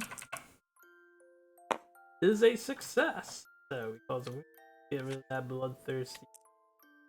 I'm gonna surge this again. Watch as I get on 2 fucking hits. Dice. Too hard.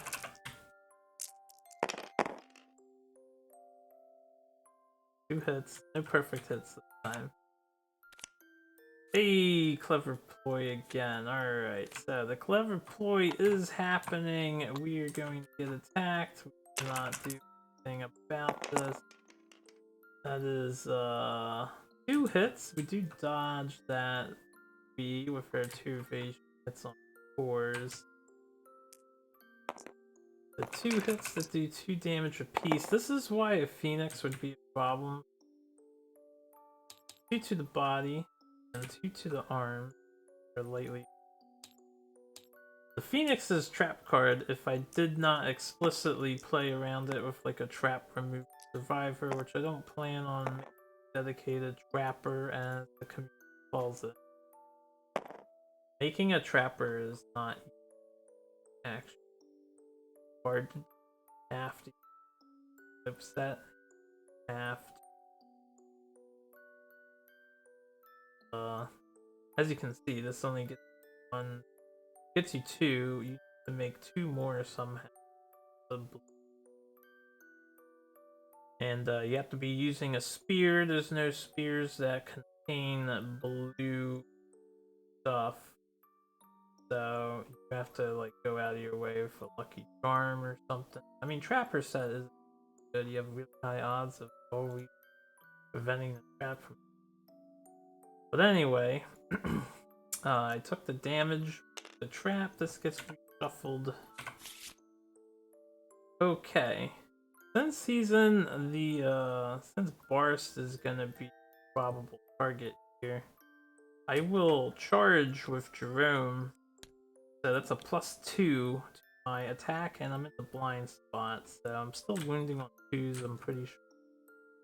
I don't have to beat a 9, 6, 7, 8 already, so I need these. 2 dice, blind spot. That is the 5 and the 4. I do hit the 5 since I'm in the blind spot.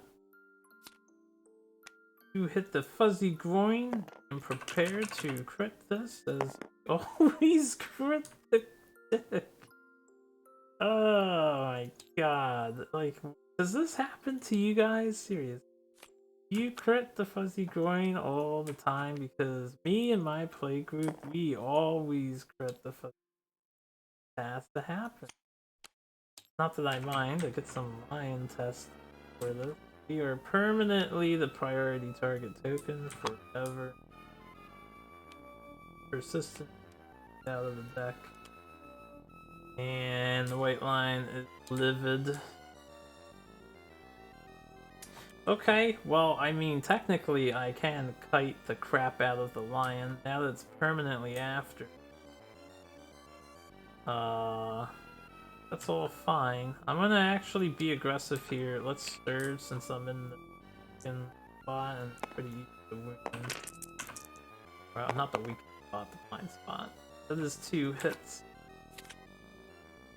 I will do this one first. Wow, it's like I get the same fucking cards. Did I even shuffle the deck? No, I did. First location. We do cause a wound. It's 3 and 3, 6, then 5, 11. What do I need? So 4, 3. I do need a 3 to 3, 3, and 3, man. Basic math. I wound the ribs. If I have 3+ understanding, which I do, I gain a survival because I understand. The beast's ribs have been wounded, and it is encouraging. Okay, second location. We want to not fail this. Alright, that is a success. So, we have 4 cards left, 5 HP left. Really not so bad. And Agma can go... I mean... I'm not likely to cause it. I'll just scry the hit location. Okay, Clever Ploy is already on top. Means Barst can't go to town. So, what we can do is after Jerome gets attacked here, I can move him into the grass, try to hit, proc the trap, just get it out of the way, and the forest can go to town. So I actually put the trap on top. And we have a chance of negating the trap, in all honesty. We're a spear specialist. So, that is what our spear guy is meant to do. Drog did not go yet. 1, 5, 1, 2, 3, 4, 5. We'll just get closer. I don't have to hide from this. Also, on Ogma's turn, I'm gonna move him out of the way. We'll just get out of the grass. That card stays there. It is the next round. The White Lion is doing ground fighting. Wow, this is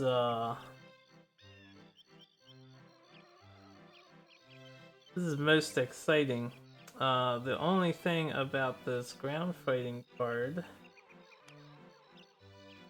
is he didn't chase my dude like I had wanted. So cunning is gonna come into play. Jerome will have our stuff back at the start of the monster.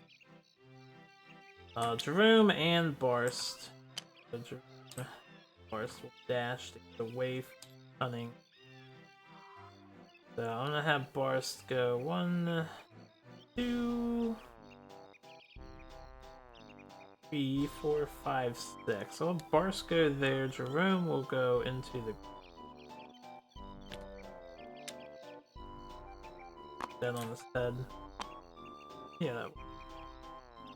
Okay, so ground fighting. Probably one of the best cards here. It is our turn. Let's just have Jerome attack. I guess I can do this until I hit. So there we go. 4 and 2. We actually miss, so we're gonna end the round, and Jerome will attack again. Yeah, game. This is how you want to play.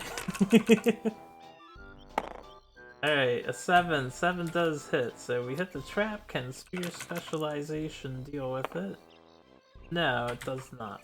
We will take the full force of the trap, which is quite alright.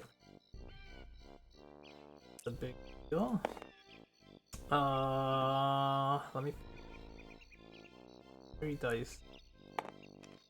Getting hit by the trap. So we dodge. I think the 6 dodges too.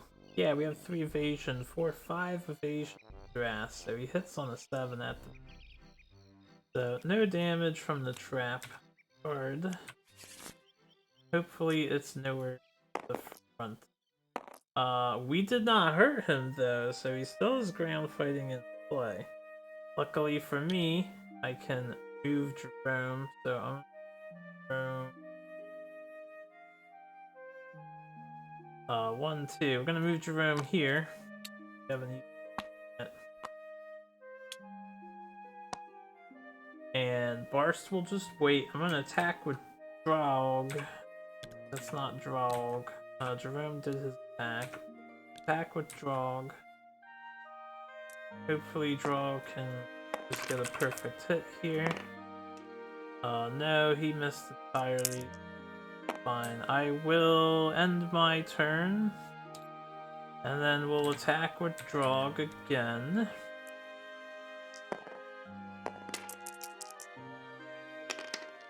Alright, we have a 7. This probably won't cause a wound. Okay, lucky. Nope, no wounds. So, failure, he'll plunge forward. Straight line. 1, 2, 4, 5, 6. Right to there. And, we'll move 4, 5 there. Jerome. We're gonna move Jerome here, and then I'm gonna end the turn after I forest. The reason why we're gonna do that, because Jerome is gonna wanna like hit him and get back in the grass and I actually don't want to be up on the side of this, so I'm gonna reposition you. We're gonna reposition it there and then end the turn. I could just say I went there, but we'll just waste the turn and have everyone standing here. Funny, he's bleeding from his dick. He's super pissed at Jerome, but he's still gonna play on the ground like a dick. I'm gonna have Jerome. You know what? I can do a charge. 1, 2, 3, 4, 5, 6, 7. Oh yeah, and then obviously we go back. We're gonna end the turn. I will charge onto here. I need to make sure I wound and attack with the spear. Alright, we have 1 hit. On the beast's paw.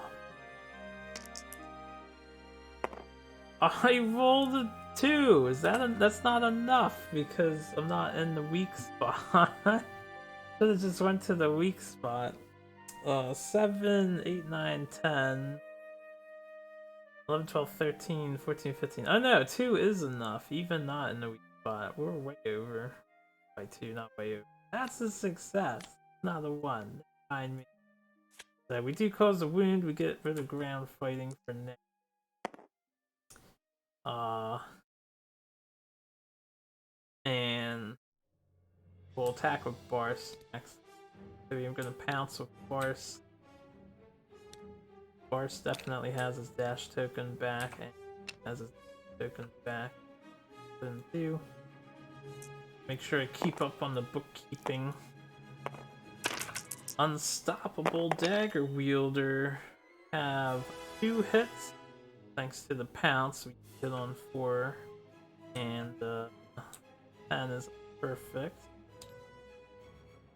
Combo Master. Alright, Combo Master. Get another survival. Okay. That is 4 hits.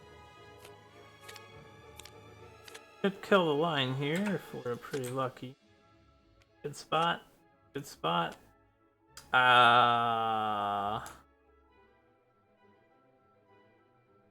No exceptions. Yeah, permanent. So this doesn't. We're fine. This one makes him jump back. This one makes him hit me. So we'll do the beat first. And then that. Alright, first location. We failed. Nothing bad happened. Second location. We failed. Nothing bad happened. I really wish Red Charm was a 5+. Alright, we fail again. The White Lion will jump back, so he jumps away from us, and then he's out of my range. So, cancel all hits that are in range. We'll have...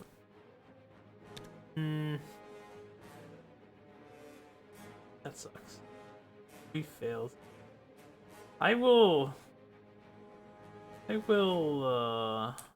We'll be aggressive. I probably get it back. I'm gonna dash now and then we'll surge. So we're gonna dash next to him. Probably another attack. Hear this music, my convictions are true. I got 2 hits, 1 is a perfect hit. 3 hits. 5 back. 1, 2, 3. Alright, what do we got? This is good. Not so hot, so I'll do this first. Hopefully we wound the... So first location is a success. Goodness. Second location is a failure. So the lion is gonna go 1, 2, 3, 4, 5, 6 all the way up here, which is pretty hilarious as he's gonna go back, target Jerome, and he's now out of range to reach him. Unfortunately, I'm gonna have to move my... We'll have to dash with my 1 dude, but that's okay. 3 HP left. Drog can try to get some hits in, so 1, 4, 5. Reach. Just get 2 perfect hits right here. Easy. 1 hit on the elbow. 4 does not wound, so I do fail. Nothing bad happened. Fail that one. Since I can't be targeted anymore, you know what? I would like to get Axe Mastery. I should save his survival so we can attempt stuff. Give him from. Try to get more specialized. I don't know. Yeah, we won't use them. Let's just end the turn. I suppose I'll try the hit locales. They are pretty good. We'll just put that one.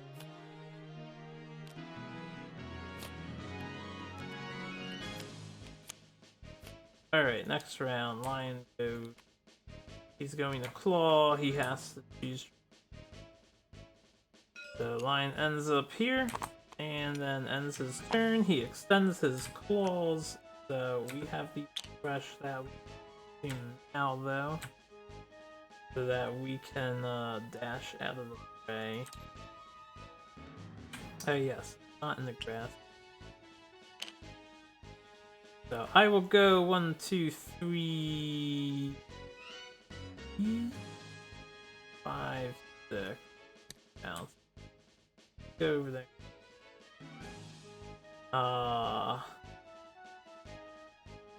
I think I'll have Jerome move first. 1, 2, 3, 5, 6, 7. Have him go all the way over there. We can start kiting. Don't really need to stand still. And then we'll have Barst go in. We'll pounce. That extra accuracy. So I hit on 3s. Watch as I still get only 50% of this. Right, 1 perfect hit. This is when we hit the trap again. Alright, 4 more. Should be lower than. We have 1 perfect hit. Cool, so this is pretty good. We'll do this. I guess I will try to kill him before he runs away, so if I fail this shit, we're gonna get hit and die. But we won't fail. We're unstoppable. Barst is unstoppable. We successfully cause a wound on the first location. We successfully cause a wound on the second, and Barst going for that killing blow. He fails. We will get base action here in response. This is going to hurt a lot. Dodge. Oh. Alright, we dodged 2, we got hit by 1. 3 damage to our foot. I think we have foot armor, 2. So we can take that, that failed, and then the last location is gonna be a hilarious disgusting irony. Grabs my ass. We do fail! So he is going to full move forward in a straight line. 5, 6. He does grab us. I can't do anything about that. I should have thought about the stuff a little harder. I'm taking 4 damage for a grab to the waist. We will eat a fresh acanthus that takes us back up to our max 3 since I don't have a shield. As you heal all injury levels and armor points, and then we'll be back to the light. Pretty good fresh acanthus there. Not too bad. And we're knocked down. Also bad. Drog can go. Hopefully he gets a kill. I'm gonna go over here and swing my axe. Alright, we got a perfect hit, so we get a kill without drawing a card. Well, besides the trashy hunt phase... Hold on, reposition posture. Started thing. Besides that hunt phase, that wasn't too bad, right? So, these are all copied. They're all copied. This was copied. Copy. Alright. I have to fix this mod, so I will do that off. Before we do that, we can do all that stuff. We have slain the Beast of Sorrow, our first level 4. I will make that an achievement. He is the easiest one to do, but I told myself in advance that I would call the legendary monster. Have them half. Legendary monsters is our ultimate goal. I would like to beat them all at some point. I have not tried any of the other level 4s before. So,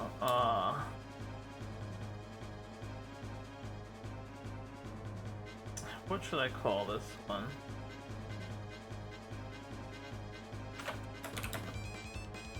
I don't like really long names, which is why I try to make them smaller. But yeah, I should streamline this stuff.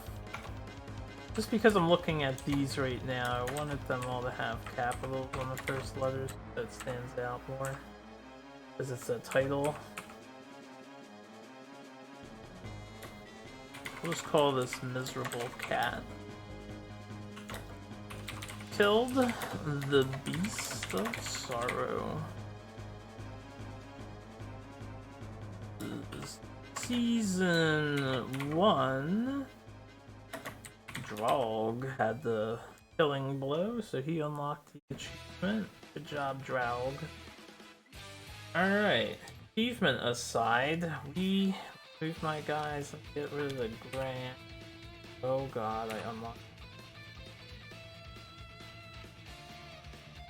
Do it again.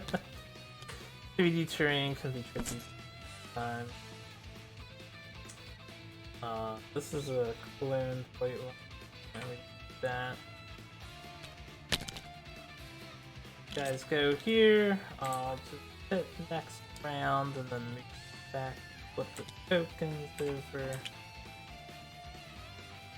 Okay, so Beast of Sorrow. I need to bring that back up.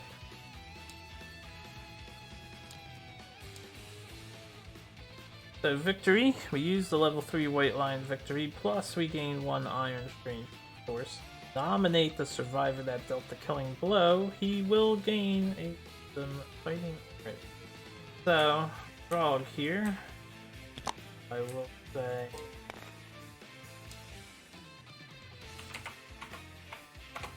17, Beast of Sorrow kill. He is nominated for a random fighting. Rhythm Chaser, Unconscious Fighter, and Strategist.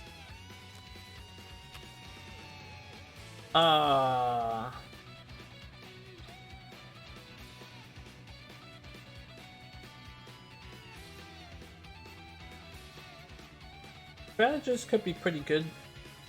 Gives me some options. I actually would rather have not gotten the one guy. Well, obviously sacrifice Craze. Speaking of which, that last perfect hit got a Craze. I may have forgotten the Craze.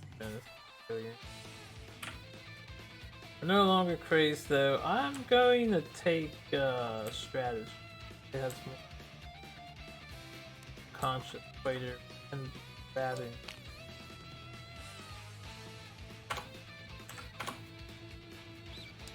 Alright.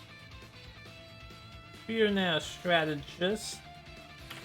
We gain 1 iron for our efforts. Okay. Wish I at least got 1 farming with the pickaxe. Let me leave this here. There's something else I need to mention for Def.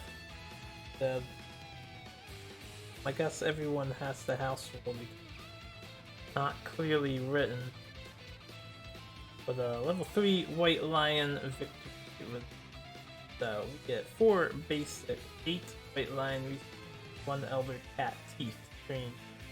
And if we had Saga, which we do not, we would get 2 extra endeavors, and the first time get a permanent active. We also get 2 Hunt XP, 1 weapon proficiency. So let's do the Hunt XP and weapon proficiency first.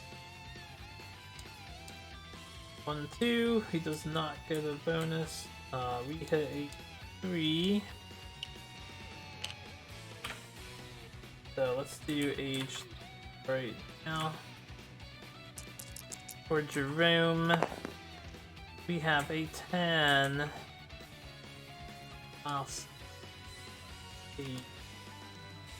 Gain 1 random fighting art.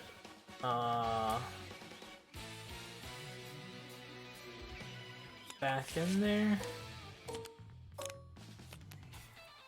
In case anyone forgets, we're drawing 3 because we are thick conviction. So, leader, monster claw, and for super great character. I suppose leader is a way to combo with our dagger guy and throw on an extra at the cost of the third. So we will take the other 2. We'll sacrifice Rhythm Chaser. I never utilized them. That think about it. Alright, Rhythm Chaser. There's no more. Can't believe I forgot Legend Caller! That's the entire point. Entire point. Bringing Jerome, besides the fact that Jerome actually, I will definitely be trying to get like if I could get Spear and Axe Master, that would be best. So these are our rewards. I'm not done with the guys yet, so that was just a you get 2x and axe specialization.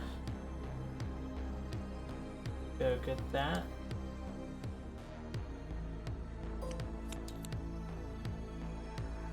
Is there if someone could tell me, because I don't know. Tabletop simulator players, when you're open in this bag, is there oh, okay, escape. I never tried that. A shortcut to close it.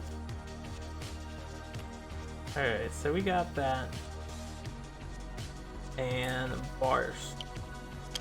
1 in dagger and 2x.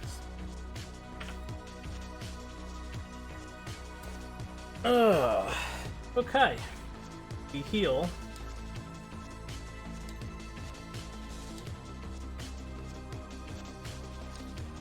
And we get the reward. So it was 4 basic. I wish it was more than 4.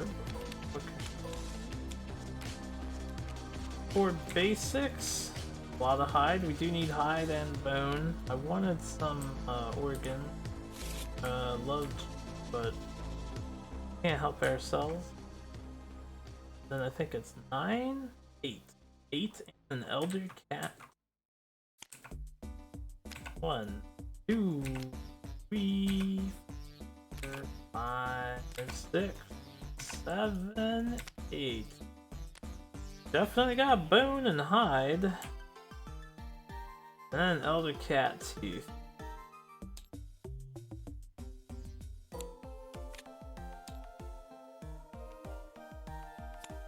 I know you're not supposed to put those back for now. I'll leave them on the top. For this one, I just like to stay or I have to reorganize this fucking deck for every game. We have Elder Cat Teeth. I will not be making the advanced dagger. So this is a Beast of Sorrows rule. Admittedly, yes, you can probably come out more on a level 2 Antelope crit form. You would have whatever the Antelope deck, the Antelope deck's 17. But this is still really good for our purposes. Plus, we don't have a bunch of deck that we don't want. Now, the rule I wanted to go over. So, apparently, in this step, in the aftermath, you have to give every single item to a character, and they are holding it until they fully get back to settlement, where it goes and stored. That's how it works, apparently. 90% of the time, this doesn't matter, but I think there's a couple rare situations where it could.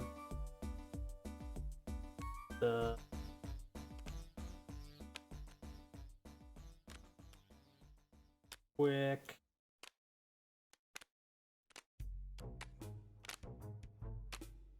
Yeah, we did get 3 more. So I'm just gonna put this stuff back. 1 more iron. 6 hides.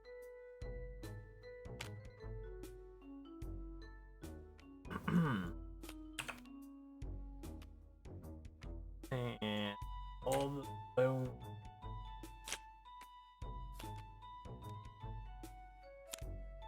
Post X.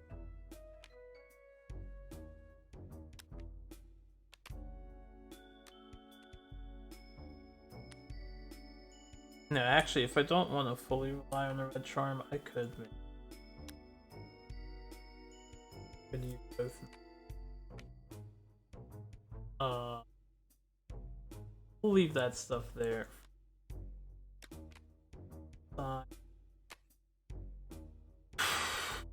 So we get back to the settlement. These get packed.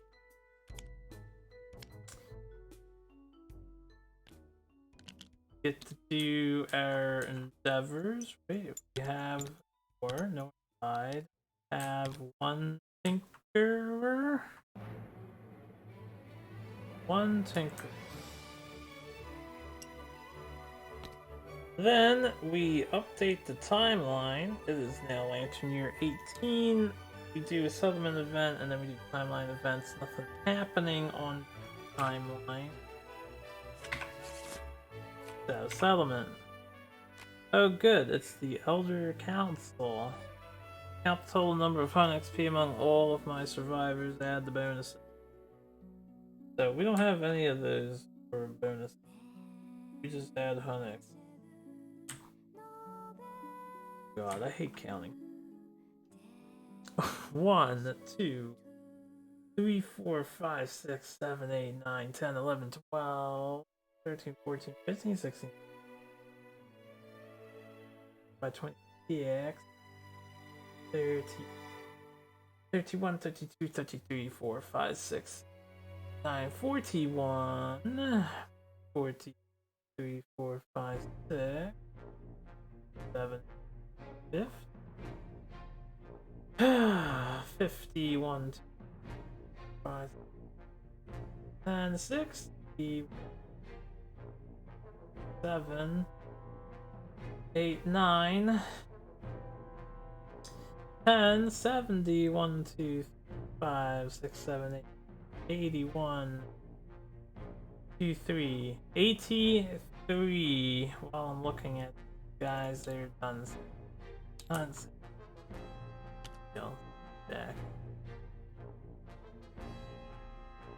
Open. 83. We got 51 to 99. -1 in endeavor. -2 resources. An elder decides to hunt again. A retired survivor must join the hunting party. Alright, well, not an elder council. Fine. Nobody is retired, but we still lose the resources. Pretty sure this is not an optional path, so I'm going to lose 2 of the acanthus, like, so I can keep everything else. Means I came out with this. Alright, an elder must join party. We don't have enough.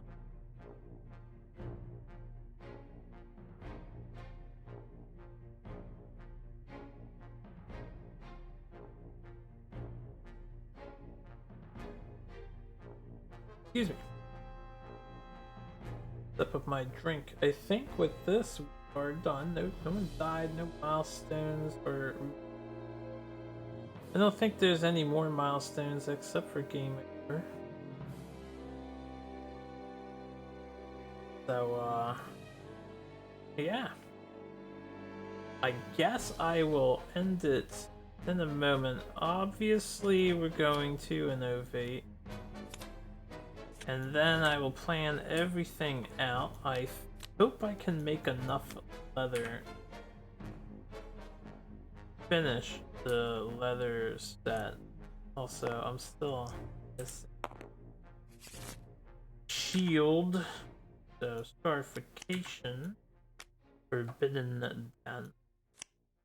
Cooking. Embed. Alright. Oh, bed does not cure broken legs.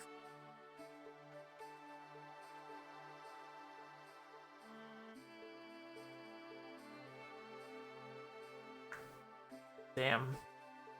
I'm gonna get cooking. I think it's about time to get cooking. This way, grinding an antelope might be the next thing. So our survival limit is now at 8. We gain +1 endeavor at the start of the settlement phase. So we don't get that now. This is a science thing. We have access to the cooking event, or we can spend 1 organ and 1 bone. Prevent starvation, which honestly, I mean, I may do that on occasion. But it's really not that big. 5 reasons.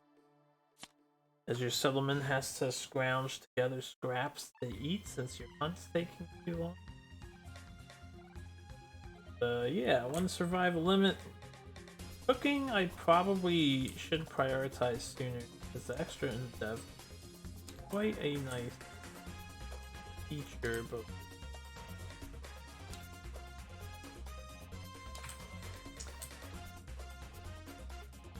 eight. Finish doing this on stream, guys. Stream in this recording. You guys can cancel out. Now, if you, I do want to plan out what I'm doing. I think the guarantees are I will make the blacksmith, and after we make the blacksmith, probably finish up making the leather set. So right now we have 1. I just need 4 leather set, and I need 2 additional 5. So a hide, and so yes, we have a perfect leather set. We bone. Then for the blacksmith, we need 6 bones, and so I'll actually do that because I know I. 3 scraps, 6 bones. Here's 6 bones. Get rid of all of that. We have endeavored ourselves a blacksmith. Southern location, and content is accessible for our core campaign. I'm gonna put the blacksmith over here. Now we can make beacon shields. 2 iron, 3 leathers, and 4 bones. So the only thing we really want to do is farm as many of those as possible, as well as probably the lantern glaive. I think I will. we'll still use this at the end of the day on like the support character. So the support character can be helped, but I think we'll go for glaive as it this lantern glaive gets it also counts here and an axe if we can get both made. I'm not too worried about the Slayer weapons. You know, there's no guarantee to get this Crucible ever, and I think we're passing on a Lantern set for the same logic that last time. Don't want what do you call it? A club. Place. Try to not utilize the club. Speaking of, I think the best core club is the bone. I want to see what the output is. Bone. The 5. It's 2 dice that hits on 5.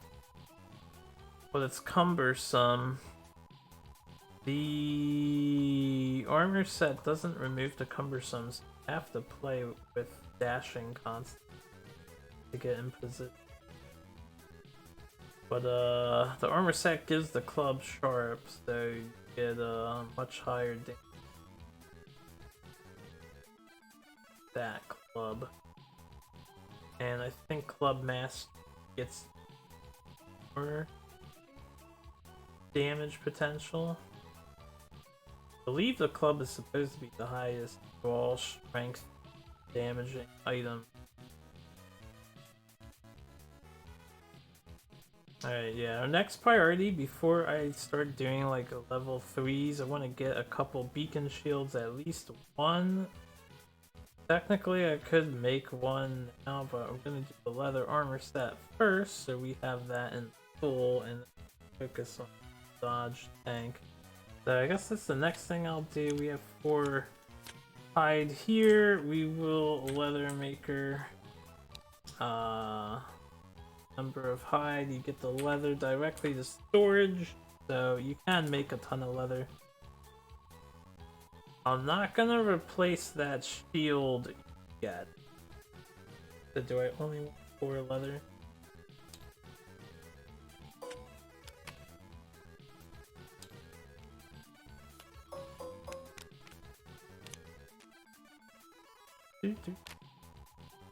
Reason why I can hurry to finish recording today, we're actually time with leather and bone, leather and hide. Let me do it this way. Leather and bone, leather, hide, leather and hide. And that makes all this stuff. The shirt, the boots, the cuirass, and the... So I'm actually gonna just build this full set. Blacksmith and a full leather set from one hunt. That is pretty damn spicy, I think. Here is... Oh dear god, I forgot he got the...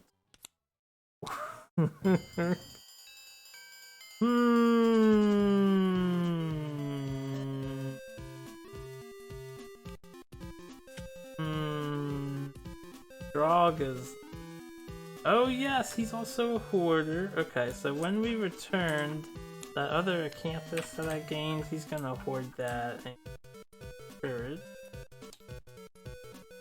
Did anybody else? You're secretive, you must skip the next hunt.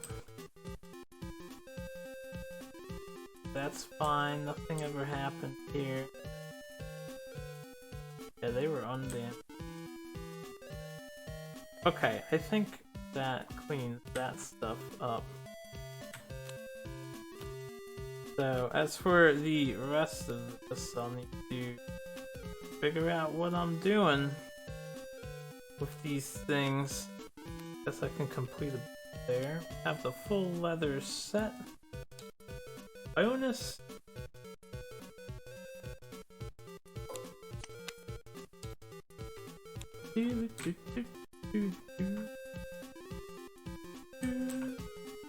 Okay.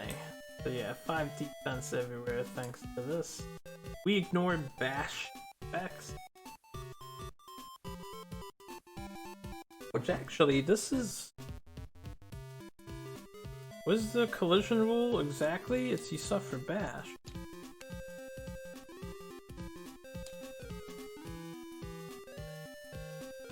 This doesn't stop what I think it stops.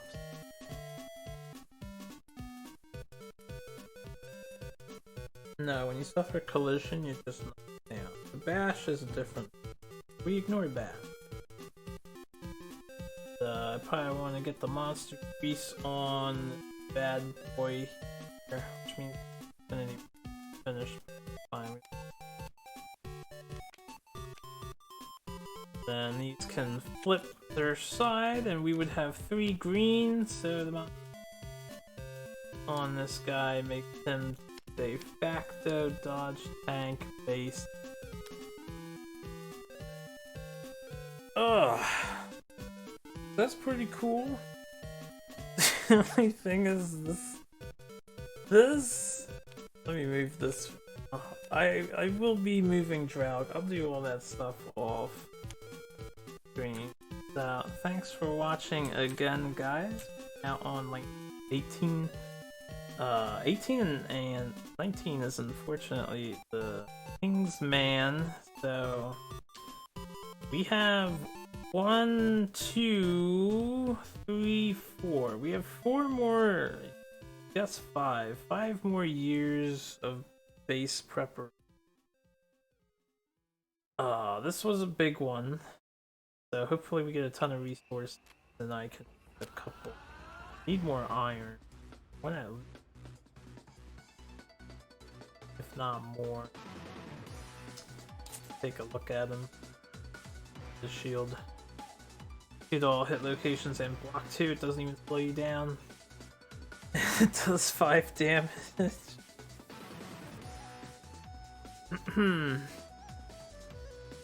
Yeah, we definitely want.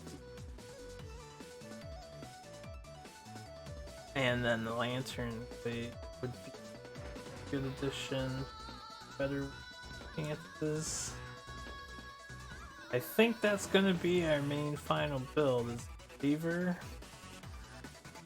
Hopefully we can benefit with counter axe if I get to set that up. I don't know how that's all gonna work out. Anyway, let me get out of here.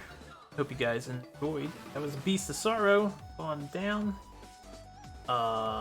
If I'm feeling courageous, I need to see if anyone has tumble.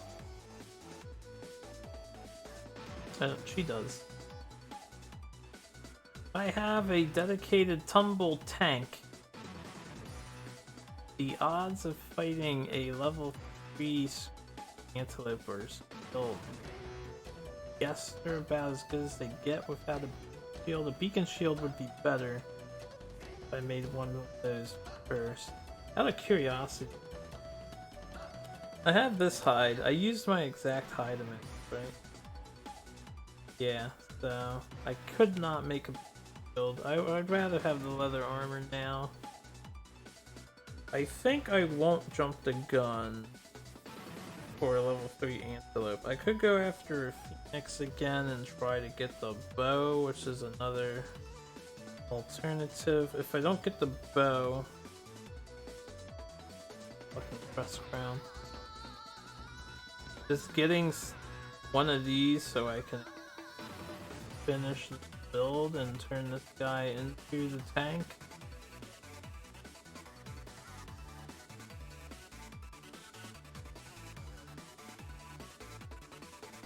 We'll see. I gotta plan this all out. Anyway, let me piece it. Thanks again. You guys are great.